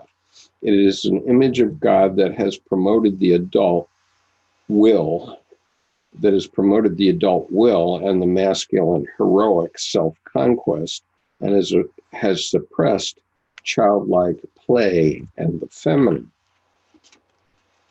Jung recognizes in the Red Book how the conception of God, which stands behind the basic attitudes of our society, our time, and our world, has brought us progress in the great developments of technical possibilities, but has caused a massive lack of inner creativity and humanity. The previous one-sided vertical conception of God, which aims at improvement and perfection, promotes progress but not creativity, power but not love, dominance over but not recognition of the weak and limited, negation but not affirmation. Ultimately, such an attitude does not promote life, but is a program of non-life because it sacrifices the duality and changeability inherent in life in favor of abstract one-sidedness. And then, quote, I understand that the new God would be in the relative. If the God is absolute beauty and goodness, how should he encompass the fullness of life, which is beautiful and hateful, good and evil, laughable and serious, human and inhuman? How can man live in the womb of God if the Godhead himself attends to only one half of him? Unquote.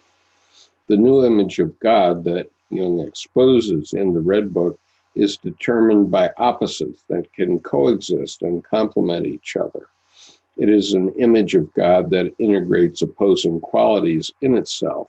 With such an image of God created, the meaning of life can no longer be about striving for an absolute, for self-conquest, for combat and success and dominance. Rather, the challenge is to acknowledge the other, to recognize limits and weaknesses, to play creatively with contrasting possibilities and perspectives, and to give birth from the endured and affirmed opposites. Then it is not about perfection, but about completeness. And the dynamics are no longer aimed at the pursuit of progress, but toward soul-inspired transformation. And so I would just comment on this, that we see this played out in the United States, where both sides, red and blue, are pulling for perfection for their point of view. And in the U.S. military, at least, you're not allowed to do anything political, technically. And not only technically, it's a violation of the Uniform Code of Military Justice to do anything political, which is why General McChrystal was relieved of his command by President Obama.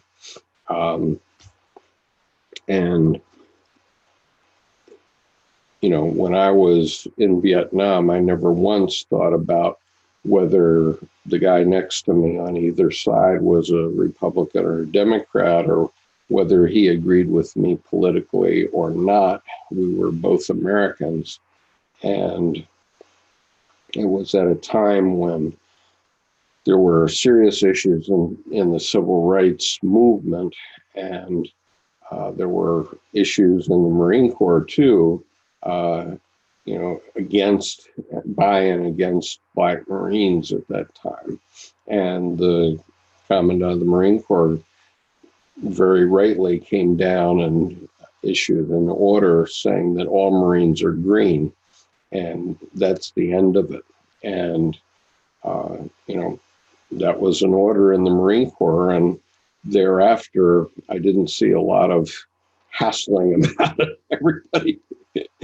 Everybody understood that all Marines are green. And one of the videos I've been glad to publish on this channel was of Eighth and I parade, where the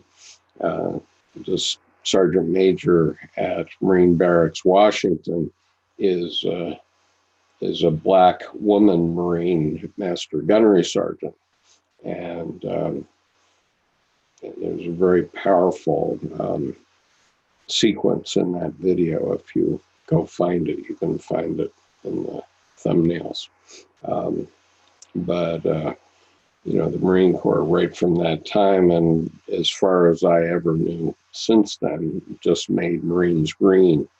And so, that's why I've started to buy purple shirts, because I want to see my fellow Americans as Americans first, even if I don't agree with them. And sometimes I do disagree with them, but by the same token, there are some things that I do agree with. And so, obviously, we can't have open borders, for example. And so I do agree that we need to somehow manage our immigration. But, at the same time, I want my fellow Americans to understand that we do normally allow 1.5 million people to immigrate into the United States every year. And we need those people because we don't fill all of our jobs if we don't bring those people in.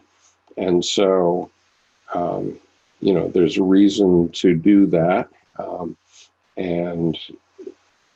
And so immigrants per se aren't bad, but at the same time, it has to be controlled in some way. I don't happen to agree with all the ways that the current administration is doing that, but there's certain aspects of what they're doing that make sense to me. So I have to try to see it as an American from a purple point of view, seeing both sides of the story and trying to understand a place.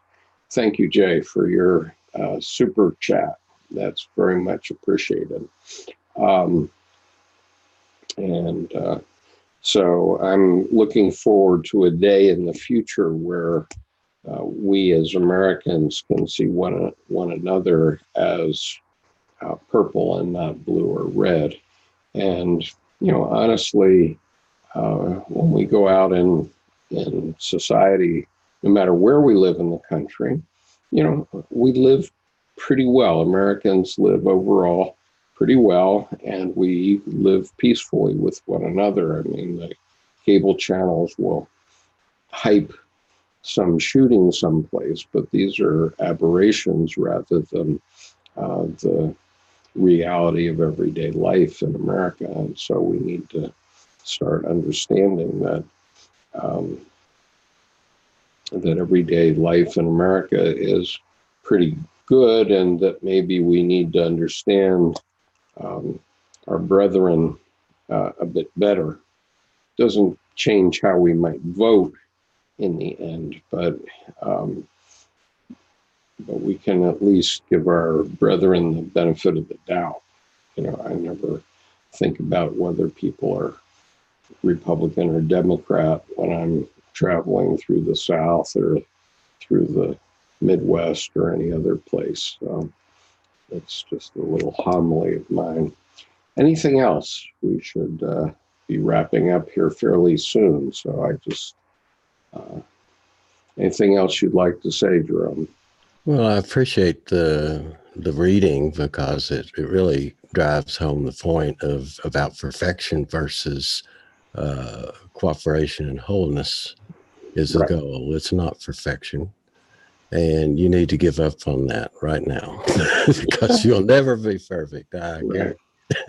None of us will ever be perfect, and neither will the country. And the countries that thought that they could make perfection created hell on earth, literally.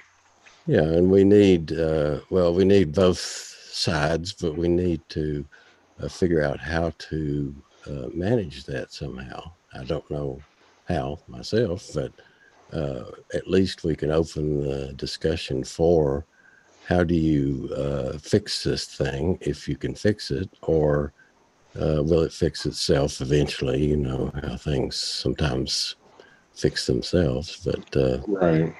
Well, I mean, I have a friend whose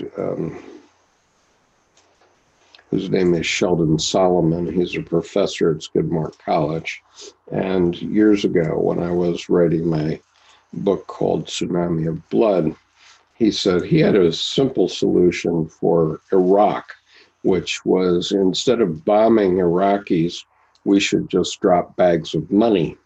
And there's something to that, because if we spent some money in Honduras and Nicaragua and El Salvador, and spread it around a little so that people had a bit of a better life down there, and their government wouldn't feel the need to suck the life out of their populations, then their populations wouldn't be so motivated to come to the United States, as an example. And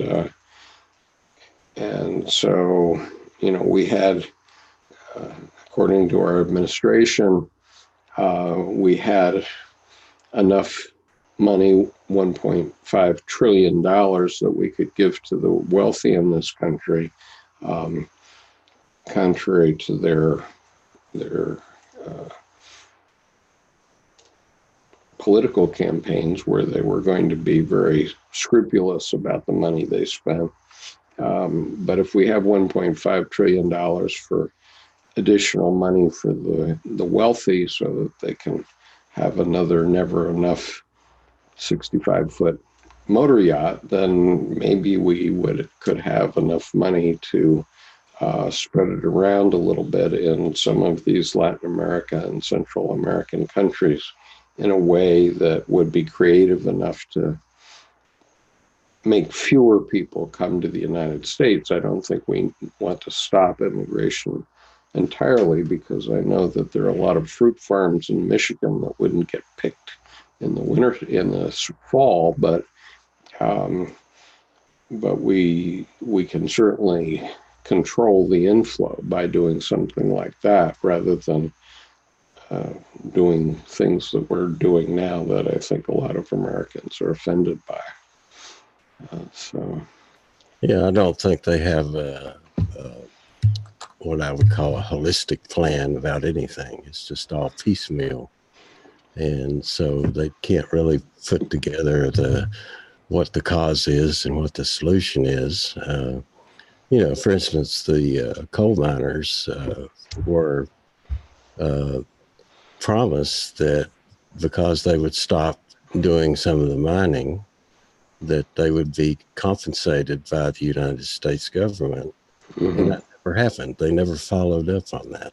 Right. And so now we wonder why those coal miners are voting the way they do, or doing what they're doing. Yeah. But it's, there's a reason for that there's no follow-up or systematic plan, it seems. Right. Well, so we need to always improve our government. There's no doubt about that. And that's the essence of wholeness. But in a perfect world, if we just take that one issue, we do want 1.5 million immigrants a year, and we assimilate those. That's a sign of a living country. In fact, what was I reading the other day about that Just a moment. I think I can find it.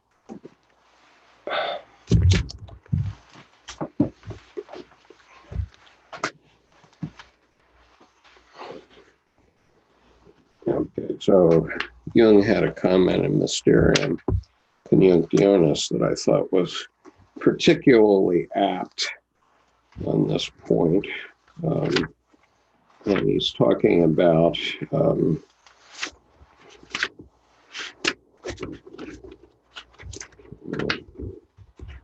if only I could find it.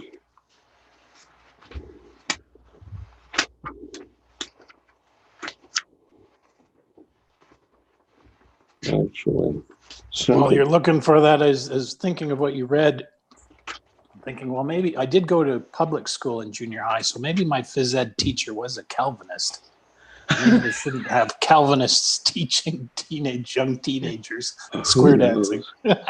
Who knows? That's interesting. Let me just see. I think I have this in something that I sent to Paul Vanderklay here. Let's see if it's right here. Yeah, Paul Vanderklay is a Calvinist. Oh, yeah. Do they have a belief that unless you actually achieve some perfection, you're not going to be getting a ticket out of here kind of thing? Are they sort of the old style Calvinists? Are they like there's only a certain people are going to get on board? I don't know. I haven't been a member of the Reformed Church for 40 years. Well, I did hear Vanderklay do say exactly those same words, Miles. So they do still have, at least he preaches that belief, because I heard that on a video that he made. I was surprised. Right. And that's where I think he would really struggle, changing or embracing Jung fully. Yeah. Well, he wouldn't embrace Jung fully because his job depends on it. But this page that comes out of Mysterium Conjunctionis, Dr. Jung is talking about how psychology can revitalize the Christian denominations, all of them. And he says, if Christian, and this is in the footnote at the very bottom of the page where I've underlined, it says, if Christian doctrine is able to assimilate the fateful impact of psychology, that is a sign of vitality, for life is assimilation. Anything that ceases to assimilate dies.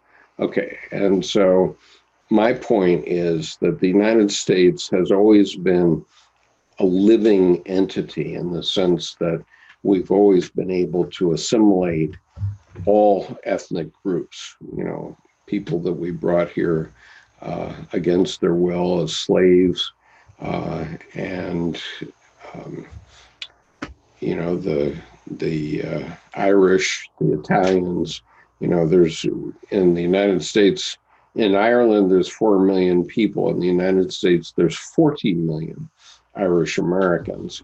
And so we've assimilated essentially everything that was Ireland in 1840 and a lot more.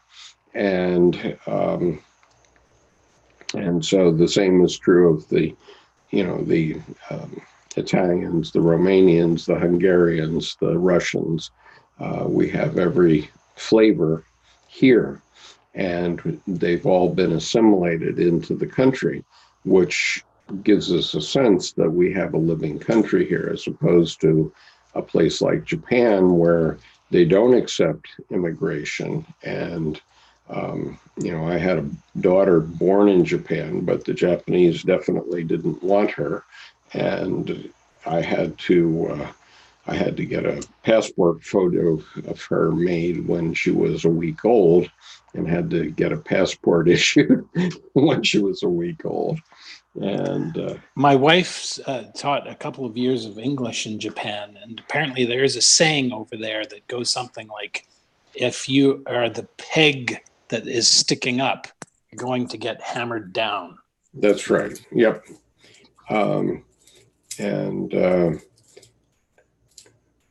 Yep, I've heard that one too. obviously, because I lived and worked there for 5 years. I went to high school there also, but. And then you've been to Saudi Arabia as well, where I believe that if you went out handing out Bibles, you could face a severe penalty. Is that correct? Yeah, no doubt. No doubt. That's true. And, they'll let a Christian in, but they won't allow you to proselytize, not at all. And, and so you can tell how alive a country is just by its ability to assimilate. And the same is true of religion and so Dr. Jung is making this point in connection with this particular quote that I had. And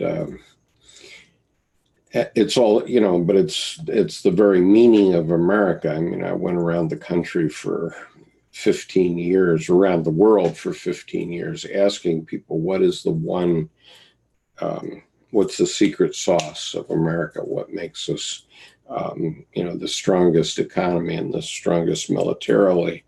And, basically it's that we have assimilated all these different people. And so we actually import their brains. Okay. The best brains of a country, people that have a bad life in their country enough that they're willing to leave their home to come here. We're actually importing those brains, and so we're getting the best of their gene pool when they come here. And to their credit at every level, but we could talk about the Latin Americans coming here now, the people that are smart enough and can figure out a way to get themselves into the United States are smarter than the ones who can't and who have to suffer the terrors of their own societies. And so over time, that importing of the smartest people, we have, the state of North Dakota, for example, is filled with Indian doctors. Why? Because American doctors of the time, and I'm going back now to the late 50s to the 80s, let's say, existing Americans at that time didn't want to go to North Dakota for their internships. And so Indians who were going to medical school who couldn't get maybe an internship in Boston or something said, sure, I'll go to Minot or Williston or something like that. So today, North Dakota is filled with Indian doctors, and they were willing to go there. And so these were doctors who wanted a better life for their families, as opposed to the Indian medical system where they have socialized medicine there. So their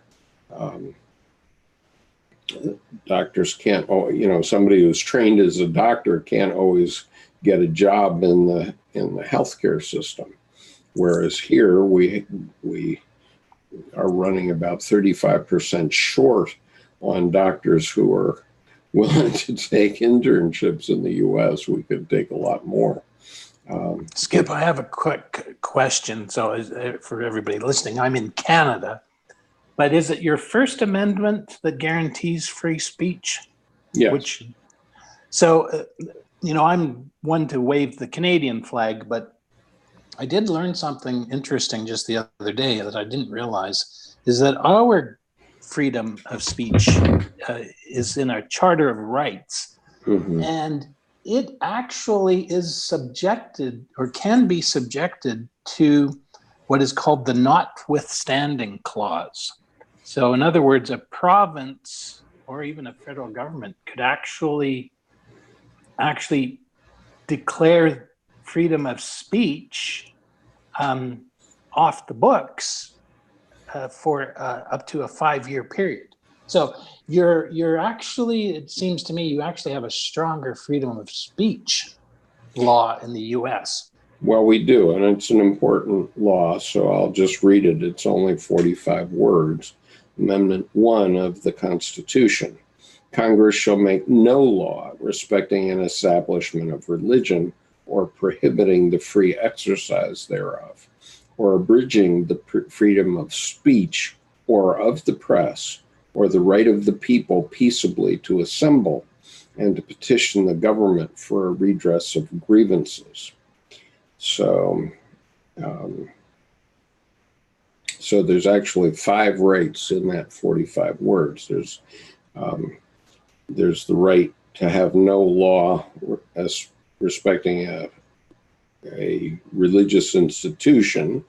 There's can be no law prohibiting the free exercise of that faith, whatever it is, free speech, free press, and the right to assemble. Those are the 5 rights. Now, what would it take to amend if somebody wanted to open that up and say, okay, we're going to rewrite that? How does it work down there? You can't amend without, I think you have to have 2/3 of both houses of Congress vote for a constitutional amendment, and then 3/4 of the states have to ratify it. And so very, very solid. Very hard to change. And so this is why we can't even get the Equal Rights Amendment through, because we couldn't get those last 12 states, or whatever it was, to buy in, or 13 states maybe. I haven't worked it out to figure out what 3/4 would be, but 3/4 of the states have to ratify. And so it's hard to get a constitutional amendment. We have had some. One of them was the women's right to vote, of course. And so that's why, again, the United States is a magnet for creative people. Surely. To express themselves in many diverse ways. Right. So, if you're a smart woman in Japan, maybe you'd want to live in the U.S. Maybe you can get a Nobel Prize. A few Japanese have, but if you look at the Nobel results every fall, the vast majority of those prizes go to Americans, or people trained in America also. So we have, imported lots of brains into the United States, and we should continue doing that. We obviously need them. And so as the population increases, we need more of everything, including more people on the lower end of the spectrum. So we should take those people in. And, I happen to have, my wife was very much involved with bringing the Hmong people in from Vietnam. And these were people who had fought for the United States in Vietnam, and we left them behind at the end of the war. And one of our friends, whose name shall be anonymous for now, went to Madame Anna Chenault, who was then the president of China Airlines, and he borrowed 2 China Airlines airplanes from Anna Chenault and flew them into Tan Son Airport in Saigon. As these are Taiwan flagged airplanes, so they weren't American flagged, and so the Vietnamese allowed them to land. So they landed, they went down to the end of the runway where our friend had arranged for 535 people to meet these airplanes. And they immediately opened their doors, pulled all these people into the 2 airplanes and took off. And they saved those 535 people. And this was after the fall of Saigon, by the way, just for clarity. And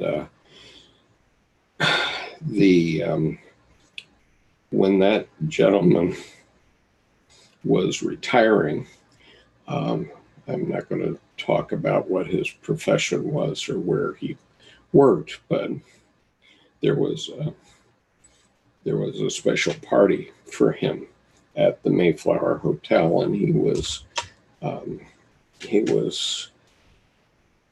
obviously the guest of honor. And one of the awesome things that he was said at that time, and this is whatever 40 years later or 30 years later, that there were 235 children of those people who had become PhDs when they were in the United States, and then there were a bunch of numbers of people who had become accountants and doctors and lawyers and so on, who had been the children of these men who had fought for the United States in Cambodia and southern Laos during the Vietnam War, and people that we had left behind. But this friend of ours had had saved and them and their descendants. And so, and obviously those people that were saved at that time didn't particularly look that special. I mean, there were families of guys who were, living on a few cents a day and carrying rifles for the U.S. And living in dirt floor huts at that time. But their children came and did well and are well received in American society today. And sorry, go ahead, Jerome.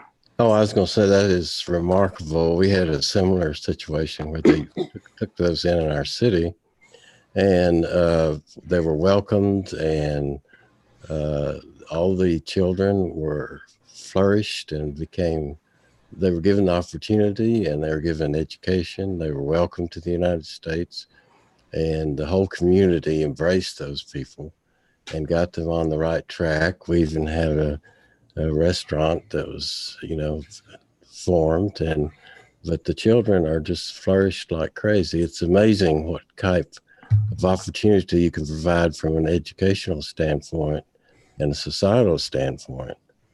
And to see that flourishing is just remarkable. Yeah, definitely. And one of the things I'll just share quickly is that in the advanced reading group, it was mentioned, and I was going to bring this up next, advanced reading group, it was mentioned that Dr. Zhivago is an excellent book to read to get a handle on the anima. And that book actually is a bit of a trigger for me too, because in 1976, I went with my grade 11 high school class. We flew to Leningrad. A girl had Dr. Zhivago in her bag, even though we were told you do not bring in any literature, and especially not Dr. Zhivago. And she got, so this is why it's a vivid memory, because it was a very stressful moment, because she got pulled out very unceremoniously, and teacher had to go, and they were gone for some time getting interrogated, and the book was confiscated. Uh-huh. So that's the way it was. I'm not sure what it's like under Putin these days, but talk about free speech back then in those Cold War days when it was the Soviet Union. They were under a heavy boot not to have free speech. I think there are a lot of people under a heavy boot even today, and so we'll leave it at that for now. But we'll leave it at that. I'm not going to say anything more in this group. But anyway, so thank you very much for being here, panelists, and everybody that's at home listening and not Thank a panelist. You, Skip. And if you're interested in being a panelist, if somebody is interested in being a panelist, please write to me at skipconover@gmail.com so that I can add you to the group. And we have room for 100 panelists. So it might get a little unwieldy at that point. But anyway, I'd welcome some more panelists to join us. And thank you all who are not panelists for staying with us. We still have 12 watching, so cool. That's a pretty good sign. And Rue4PKR says, thanks again, Skip it all. First time I caught you live. Love your laughing insights. Okay, well, thank you for being here. It's been a very interesting 3-year project, and now we're in our 4th year, and I don't know where we're going, but we're going. And I'll ask you a question, gents. I've been considering, and maybe you're aware of this already, I'm considering giving a talk at a local church that's relatively progressive, I guess, where I would rent their sanctuary for a couple of hours and give a talk on finding the living God. And I'm not a theologian, and I'm not ordained by any denomination, and I'm not even an active church member, but I've been around a lot of religions all my life, including Shinto, Buddhism, Jainism, Hinduism, Islam, Judaism, and Christianity. I've had direct experiences with all those. So I'm just wondering if you have a comment on that, or whether I'm just asking for trouble. I'd say go for it. Well, you see what happens, you know. Yeah. Go ahead. I would say go for it too. And someone suggested, that Jungians are religious. And I know that Jung, from what you've said in the past, the last thing he wanted to do was found another religion. But I think it'd be an interesting case study to learn of what all the tax advantages that churches have, or temples and mosques and such. And at the end of the day, we have thought of the Red Book almost like a scripture. And you do have Jungian analysts who are sort of the priests, and you have people like you who would be like high deacons or something. But I'm not saying, but just for the tax advantage, that this should roll out institutionally somehow. No, it shouldn't. And Dr. Jung was against calling his psychology a religion. And well, then I guess a school or something. And this could be the first. Although, in fairness, in the Red Book, his unconscious self says to him that it would be founding a new religion, but. Well, there was a discussion between him and Freud about that same argument about this is a kind of a religion, but. Right. But, as soon as you get into dogma, then you crystallize thought and you don't allow it to be alive. That's what happened to Freud. So right, that's what happened to Freud, and it's what has happened to Christianity and so on. And so we need the living God in our lives. And I think you just need to say what Jung said. We all have a religious function. Right. He said that's a fact. That's a fact. A fact. Right. So what you can do is help promote the fact that we all have a religious function, and it doesn't matter. I don't care how you get there, as you can have your time on the podium there and still say, fix something that. I mean, I don't necessarily think anybody is going to come to hear me, but I'll video record. I'll video record the talk. I hope there'll be somebody there if I do it. Here he says, right before he was talking about the Calvinists, Dr. Brutsche was saying, even atheists have an idea about something most important, supreme, about what is important in life or what is ultimately effective as an agent behind everything. For example, they have the idea that it is important to do good, to be loving, or to be honest or successful, or to be successful, or to enjoy life. In the final analysis, these are all reflections of images of God, and indeed of images of God according to the zeitgeist and to a heroic mentality, namely to exclusively goal-oriented concepts of perfection. And then there's a quote from Jung: I understand that the God whom we seek in the absolute was not to be found in absolute beauty, goodness, seriousness, elevation, humanity, or even in godliness. Once the God was there, unquote. So, he, as I said a little earlier, that he saw God as representing both good and hateful, good and evil, or beautiful and hateful, good and evil, laughable and serious, human and inhuman, etc. Because you can't have a God that only understands half of us. So anyway, okay, so that's that. And Roofer PKR says there's a million ways to the top of the mountain, but the view remains the same, precisely. And KPF is giving us a thanks.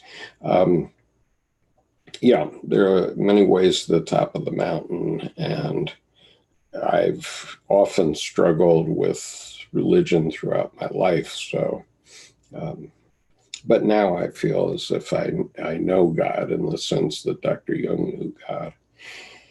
And so I think I have something to say about it, but that's just my opinion. So anyway, gentlemen, thank you and good night. I'm going to discontinue at this time and thank everyone for watching tonight.